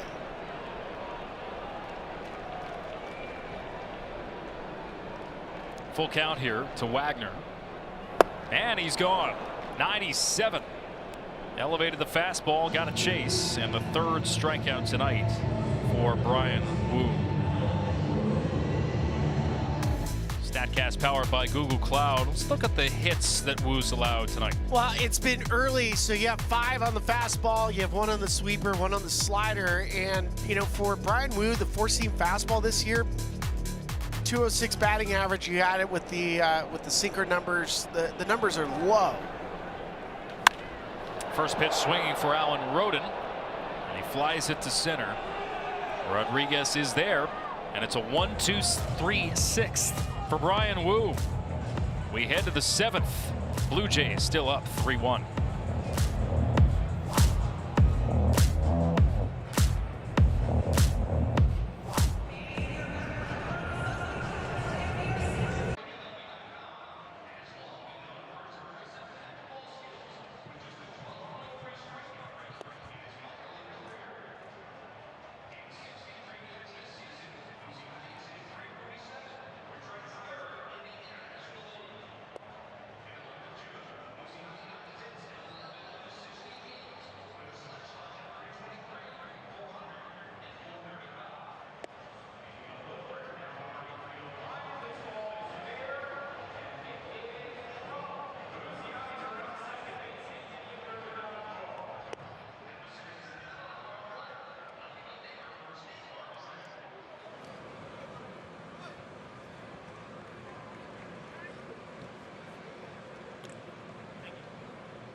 For the 29-year-old, 6 innings, 5 hits, 1 earned, 5 punches. Yeah, I liked watching him work. That fastball split finger combo is very effective. He was quick, efficient, trusted his defense. He did get some help from Madison Barger in right field.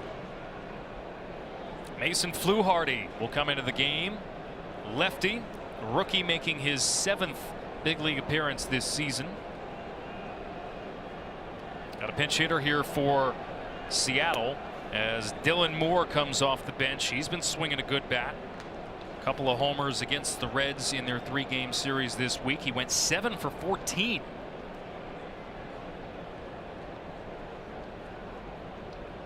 As the Mariners go with a righty bat against the lefty Fluharty. Yeah, we saw Fluharty 2 weeks ago, and good story. Was drafted by the Blue Jays 5th round back in 2022 out of Liberty University. Really throws across his body. It's a cutter sweeper.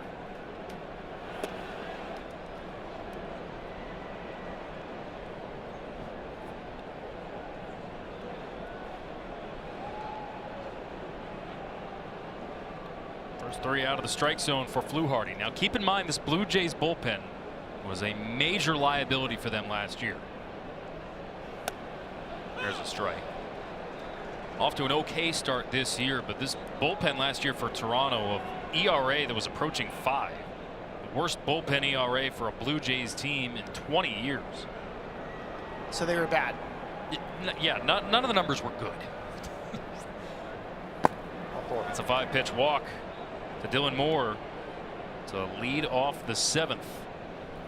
You can stream MLB Network 24/7 and get live audio for all 30 teams with no blackouts, plus access to minor league games and MLB Big Inning. Visit MLB.com/@bats. And a reminder to suit up this season with the largest selection of jerseys, caps, collectibles, and more at MLBshop.com. Pinch hitter for Seattle, Donovan Solano.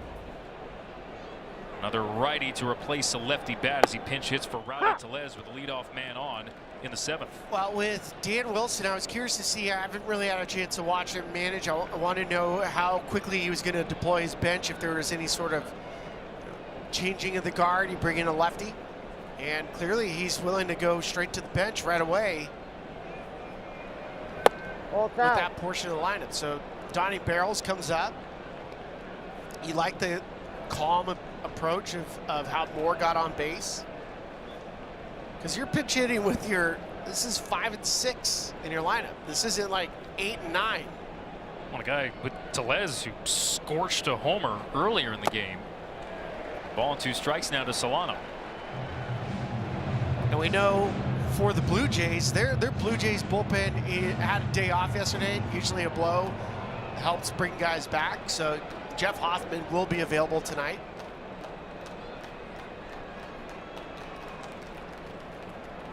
Solano coming over for the Padres last season, or in the offseason, I should say. And I bring up Jeff Hoffman for a reason, because Solano and Moore are right-handed hitters, and they would face Hoffman presumably in the 9th inning versus Rowdy Tellez.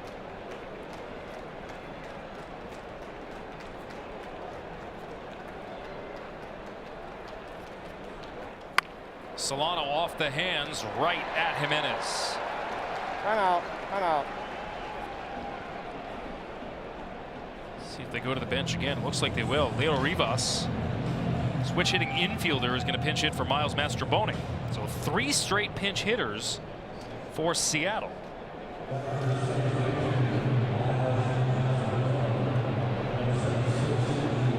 So soft line out for Solano. And now Rivas at the plate, who's only appeared in 4 games so far this year.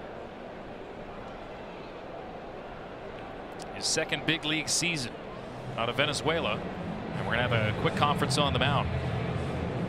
Yeah, Pete Walker just giving a quick scouting report. You know, most guys, when you come into the game, you have a pocket that you're thinking about, and there might be some moves on top of it. But now for Dan Wilson, you're just left with Mitch Garver, and Mitch Garver is your, I don't want to call him a backup catcher because he's not, but in a way he's your backup to Cal Raleigh.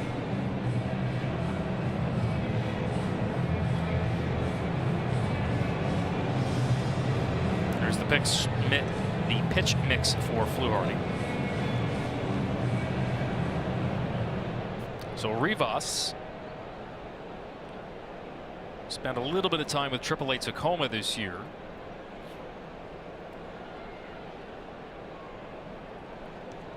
Three straight pinch hitters that alters this portion of the lineup significantly for Seattle, and they'll be making wholesale changes in the field as well.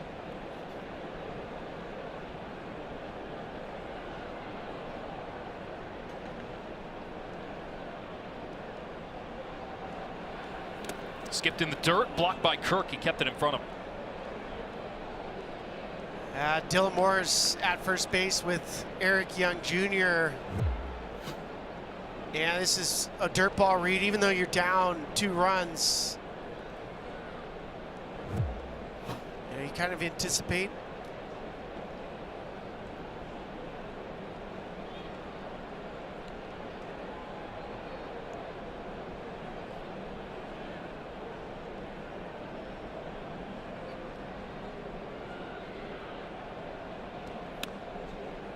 Didn't get the call, Fluharty, and he's behind 3-0.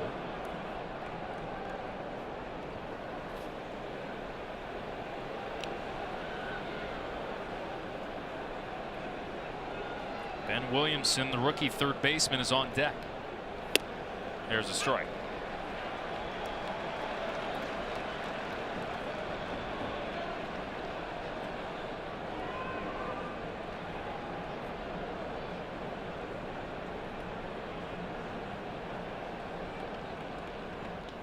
Rivas with a fly ball to left. That sends Roden back, and he'll handle it. Solano off first, but he'll head back to the bag. Williamson coming to the plate. Trisha, you have more? Yeah, guys, Williamson just made his Major League debut this week, and what do you know? In his first Major League at bat, he got his first Major League hit. He told reporters after the game, "My arms went numb at the top step." He said, "I got in the on-deck circle and just started focusing on my breathing and locked back in." Then said he felt like he was just floating going to first base. I asked him before the game today, "What'd you do with the ball?" He said, "I didn't trust myself to keep it safe the rest of the road trip. Gave it to a clubby. I'll give it to my parents." Guys. I'm sure it'll make its way back to him and his family. Call to the bullpen for Toronto. We'll be right back.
Blue Jays has been heavily used to start this season. 10th appearance after 53 last year.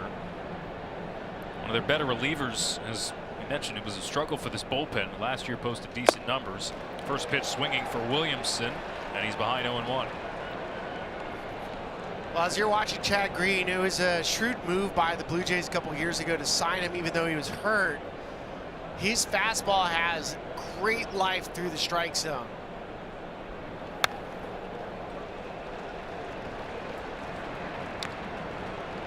for Williamson as a young player, and there's some big leaguers when you face, you're like, okay, that's why they've been in the big leagues for this amount of time.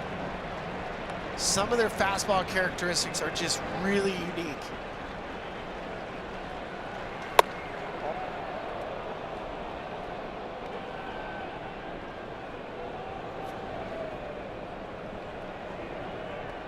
He's one of the highest chase rates among relievers this season. Runner goes from first. Pitch low and away. Throw to second. Not in time. Moore has a stolen base. Jimenez attempting a swipe tag to no success. Felt like it was a good jump for Dylan Moore. I didn't see where the tag is. You're seeing a lot more infielders go for the lower extremities versus trying to get to the bag because it's faster.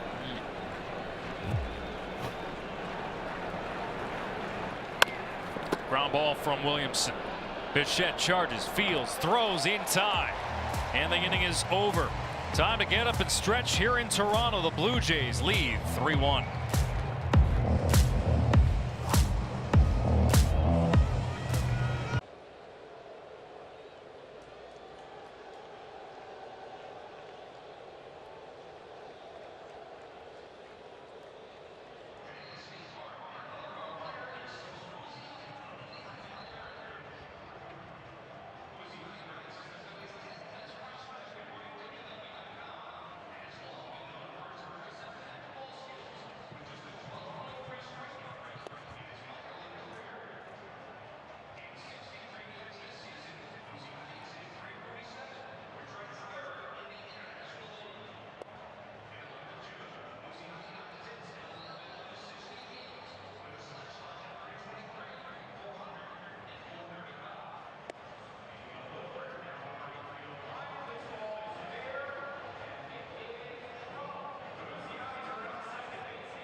Time. You couldn't have drawn it up any better.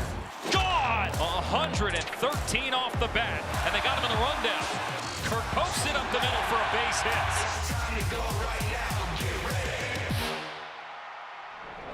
Back here in Toronto, Friday Night Baseball on Apple TV+. Alex Faust, Ryan Spilborghs, Trisha Whitaker here with you. I think this has been a fun game so far, Spil. Yes, it has. I just think this version of the Toronto Blue Jays from an offensive standpoint, now not counting on homers, we've seen aggressive base running, quality defense, been great. Mariners on the other side, love their pitching staff. Haven't had a chance to see them really start to hit the ball yet outside of their ballpark, but man, these two teams, they match up really well against each other. In a way, they're not quite mirror images, but they're pretty close.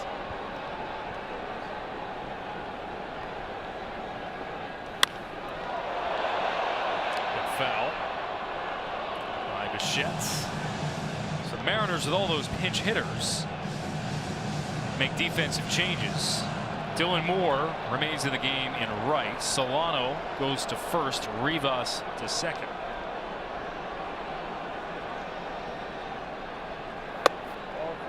And it's a 3-ball and 1-strike count to Bo Bichette. Well, Bryan Woo has done his job. I mean, you're into the 7th inning. It's a 3-1 game. I mean, Bichette lifts one the other way, and right into the game. Dylan Moore makes the catch and right.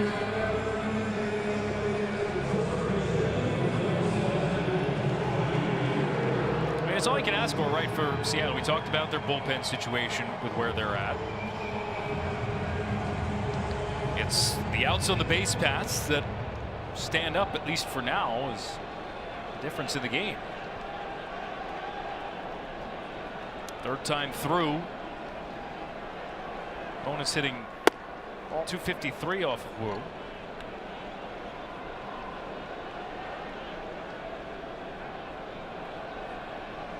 This is the 4th time Guerrero's been at the plate.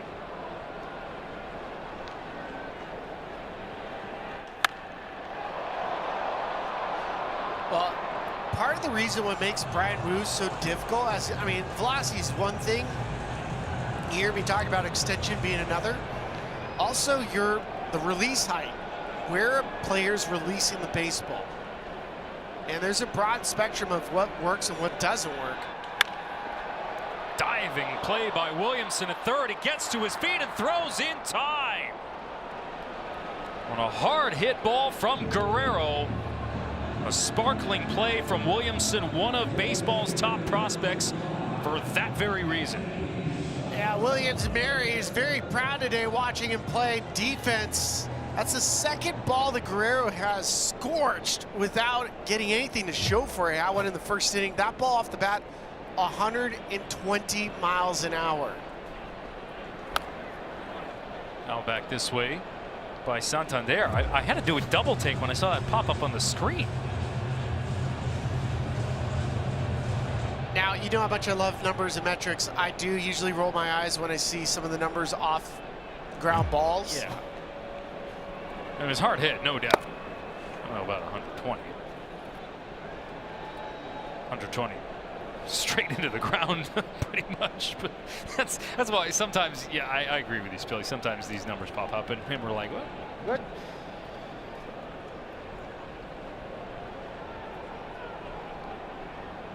Seattle, team that gets so many quality starts out of their staff. Last year, more than half of their starts were quality outings. That means 6+ innings, 3 earned runs or less. No other team had greater than 50%.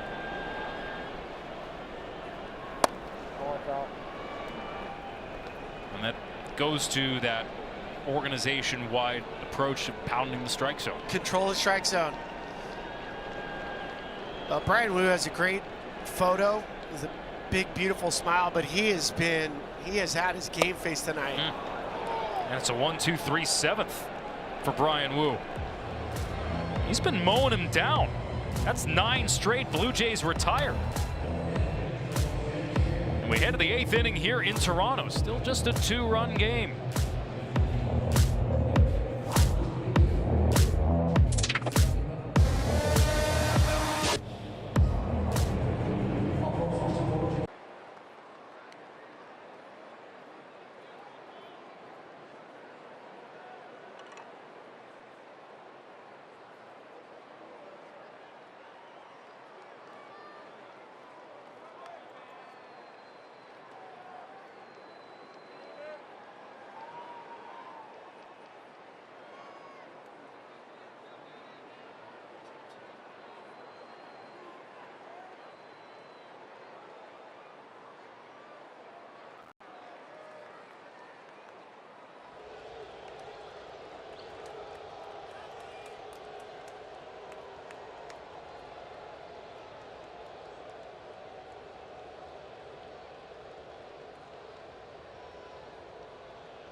sponsored in part by DQ, the official treats of MLB. Happy tastes good. Alex Faust, Ryan Spilborghs, Trisha Whitaker here with you. Great crowd on hand at Rogers Center in Toronto. And the Blue Jays holding a 2-run lead as they go to their 4th pitcher of the night. Jimmy Garcia comes out of the pen for the Jays here to face 9-1-2 for Seattle. First pitch swinging, J.P. Crawford drives this one to center. Springer back, and he makes the catch in front of the wall. Here are the numbers on Garcia, who makes his 10th appearance of the season. I know it's 10th appearance of the season, but more importantly to Garcia, it's his 10th Major League season. He just got 10 years of service time today, which there was a nice acknowledgement before the start of the game on the scoreboard. The one-time Seattle Mariner, traded at the deadline last season by the Blue Jays to Seattle and then brought right back to TO. It's pretty amazing, though, when you think about it, Alex. There's been 23,414 major leaguers now in the history of the game, and about less than 5% have ever played 10 years or have had 10 years of service time. I know it's a nice round number, but you told me in the past it's a lot more than just that. It's a big deal financially to these guys, too. It's a lot of things. It is being able to persevere, you know, grind through injuries. There's a financial component, there's a pension component, there's a pride component.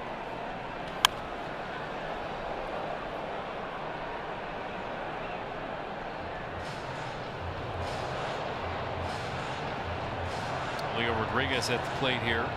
0 for 3 tonight, hasn't hit a ball out of the infield.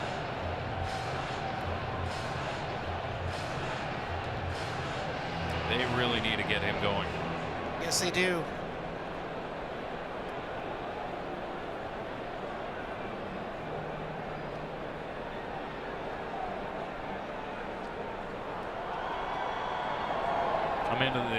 Coming into the day at a $187. Just want to reach the seats once again. Whether or not you believe in wins above replacement, broadly speaking, I think there's no doubt that when he's at his best, he absolutely belongs in this category. Again, you're looking at one of the rarest of athletes in baseball right now. He can run, he can hit, he can throw. He's got power. Oh, look out.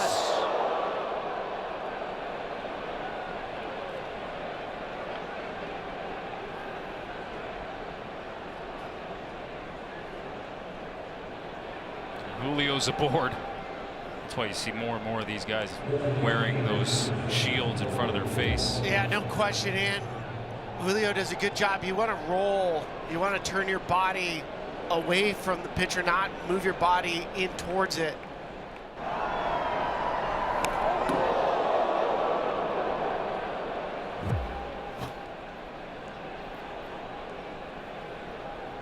Bring up Polanco.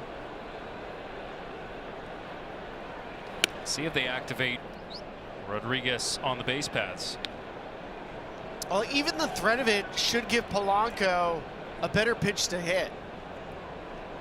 You might not see an off-speed pitch.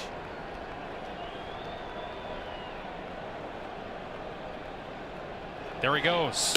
Polanco swings and misses. The throw not in time. And Rodriguez is in scoring position with 1 out.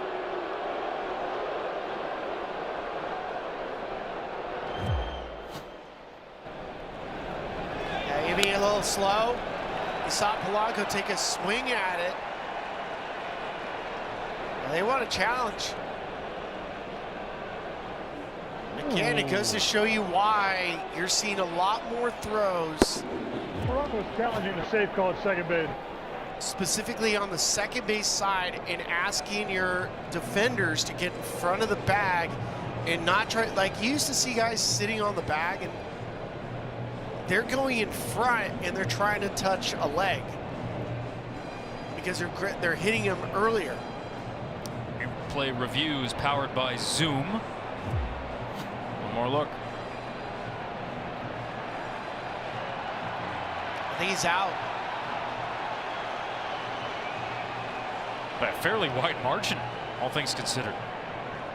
Isn't that funny how that change in fielding the position has changed how we look at caught stealings now? Well, and we talked about Cal Raleigh at the beginning of the day and how good he is behind the plate. I mean, he just got another caught stealing, it appears. Raleigh, who is among not only one of the top hitters right now, as here's the call from Andy Fletcher. After review, the call on the field is overturned. The runner's out. Call returned to challenge. When you're talking about a Platinum Glove winner, that means the best overall fielder in the league. I'm talking about the wrong catcher. Yeah, but no, it's still Alejandro Kirk's a pretty good one too. Yeah, he's been incredible. He's been incredible. My mistake on that. Happens. They're both really good. They're both really good. Both of them signed big money contract extensions. I'll own that one. Well, and Kirk, to your point, this is where I was going on notes here.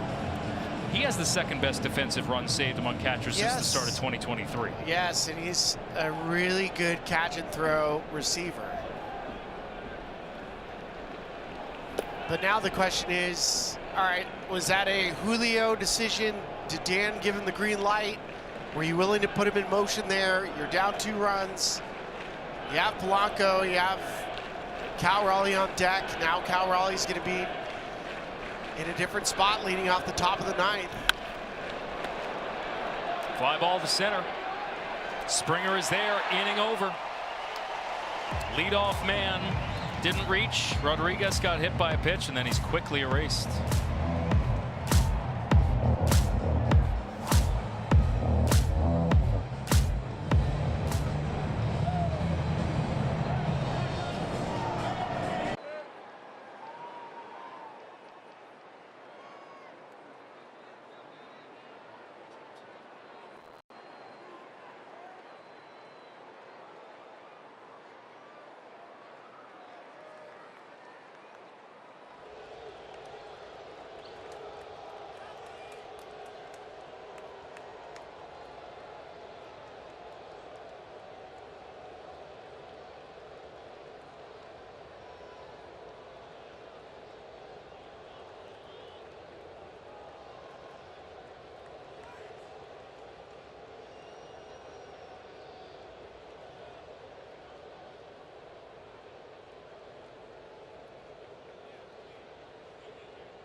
Cloud. Well, Brian Wu tonight was magnificent. The Mariners needed some length, and you got it from Brian Wu. They were very aggressive against him early. A lot of first pitch outs. Four-seam got 10 outs. Change up, use the sinker, the slider, the sweeping slider. As you watch, Brian Wu and his career moving forward, there's a lot to like with that arm. Is this turning into one of those nights that Seattle faced a lot of last year, where they get a great outing from their starting pitcher, but can't back him up with run support? Casey Lawrence enters the game for Seattle. Little tapper right back to the mound. Lawrence fields and throws. Solano makes the catch at first for a 1-3 putout to retire Jimenez.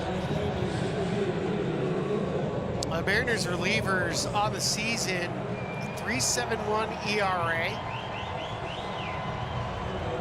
They've done a good job of, you don't want to see innings and hits even, but that's all right for now.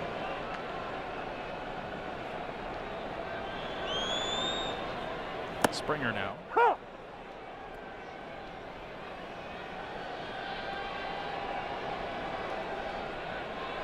Another terrific night. That averages a tick under 400 now.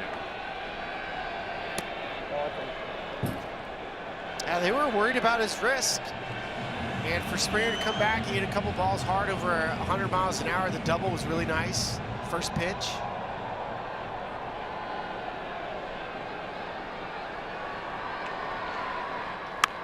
Pops this one up to right. Dylan Moore underneath it. Addison Barger coming to the plate. He's had a heck of a night in the field with 3 outfield assists. Our game summary and cap off the night presented by Miller Lite. Pretty amazing. He threw out Cal Raleigh on a ball down the right field line. Then he gets credit for what would be a pickle, a 5-2, 6-2 double play. And then another throw of Rowdy Tellez, who didn't read the scouting report. That one, the Mariners have had some traffic, or at least the opportunity for some traffic.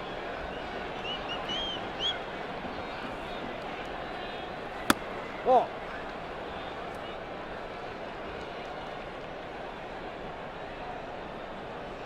Barger with those 3 outfield assists. First Toronto outfielder since Rick Bosetti against the Tigers May 28th, 1979 with 3 outfield assists. Rounds out here, goes 0 for 4, but I think the plus side of the ledger defensively might be outweighing it.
We'll go to the matchup with a runner at first base.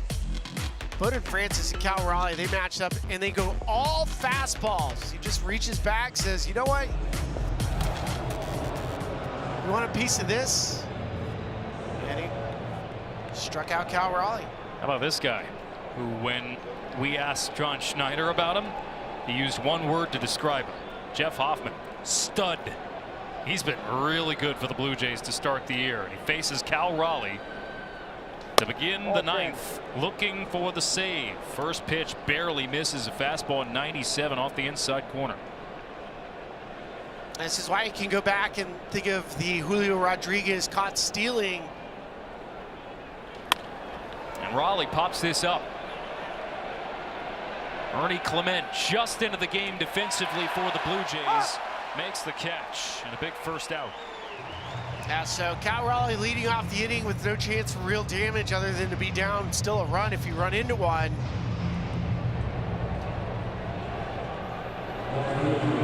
Jeff Clement, sorry, Spilly. Just gonna say, Jeff Hoffman, what he has done, transformed himself in the last 3 years, going back to Cincinnati, what he learned there, and then his time in Philadelphia. He was in the minor leagues in Philly.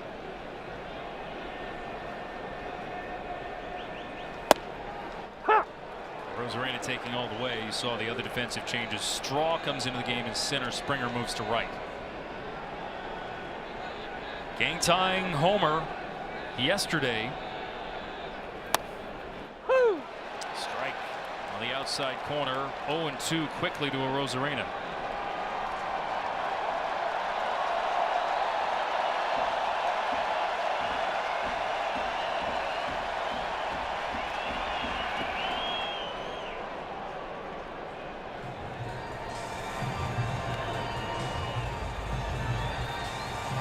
Hoffman's a wonderful story of perseverance for sure.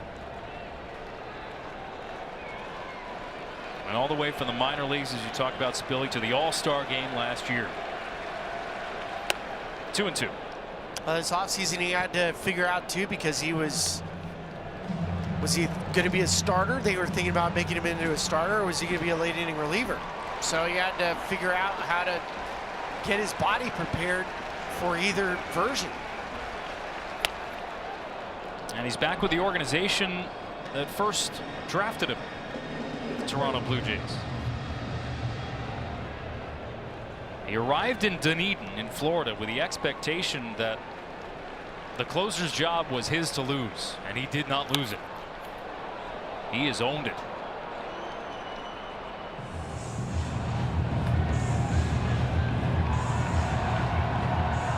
Admittedly, before that stint in Philadelphia you referenced, Billy, he didn't trust his stuff. He had shoulder issues, just lacked confidence, he said. As he fans a Rosarena here for the second out.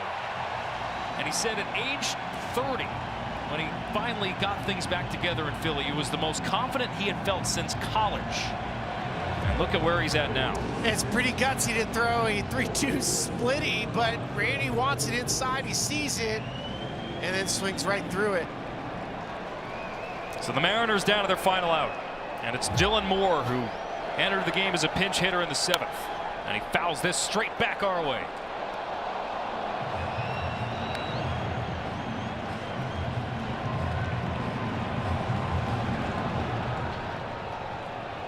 Here's that at bat with Rowdy Tellez. This would have been Rowdy's spot.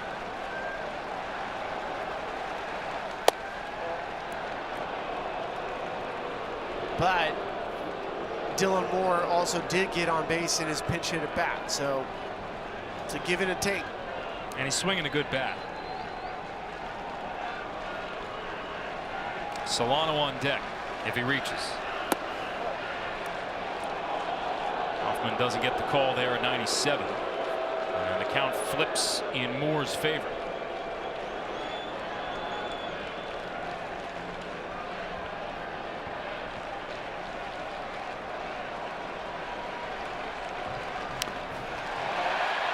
That seemed to catch Kirk on a foul tip.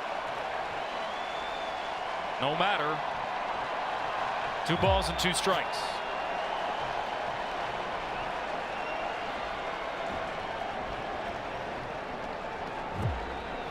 No laughing matter for Kirk.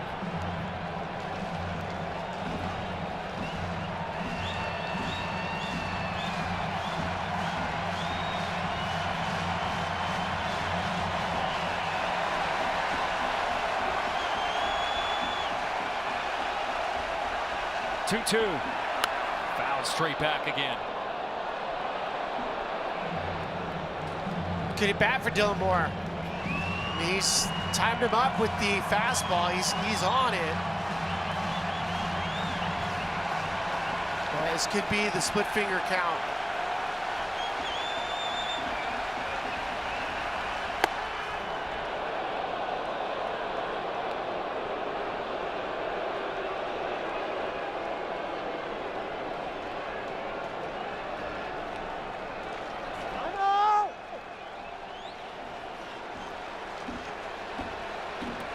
calls time. You got Donovan Solano on deck, another right-handed hitter, but no pump, no thump.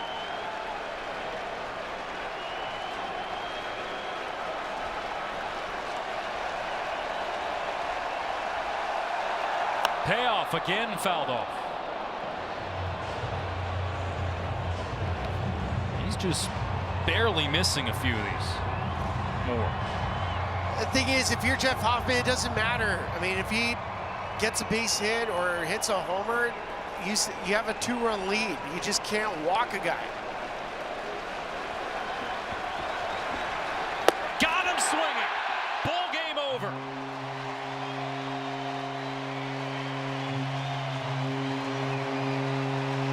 And the Blue Jays have now won 7 of 10 as they take this series opener against the Seattle Mariners.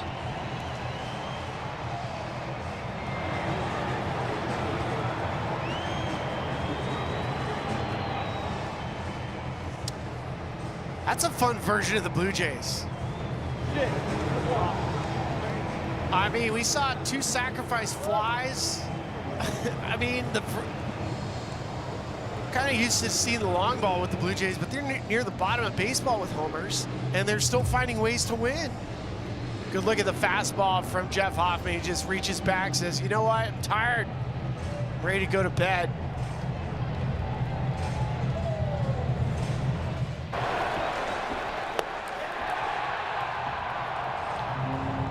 All 3 runs that the Blue Jays scored here tonight, never mind the performance that they got out of Bowden Francis and then the bullpen.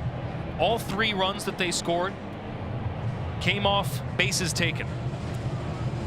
2 sac flies, and then George Springer moving over to third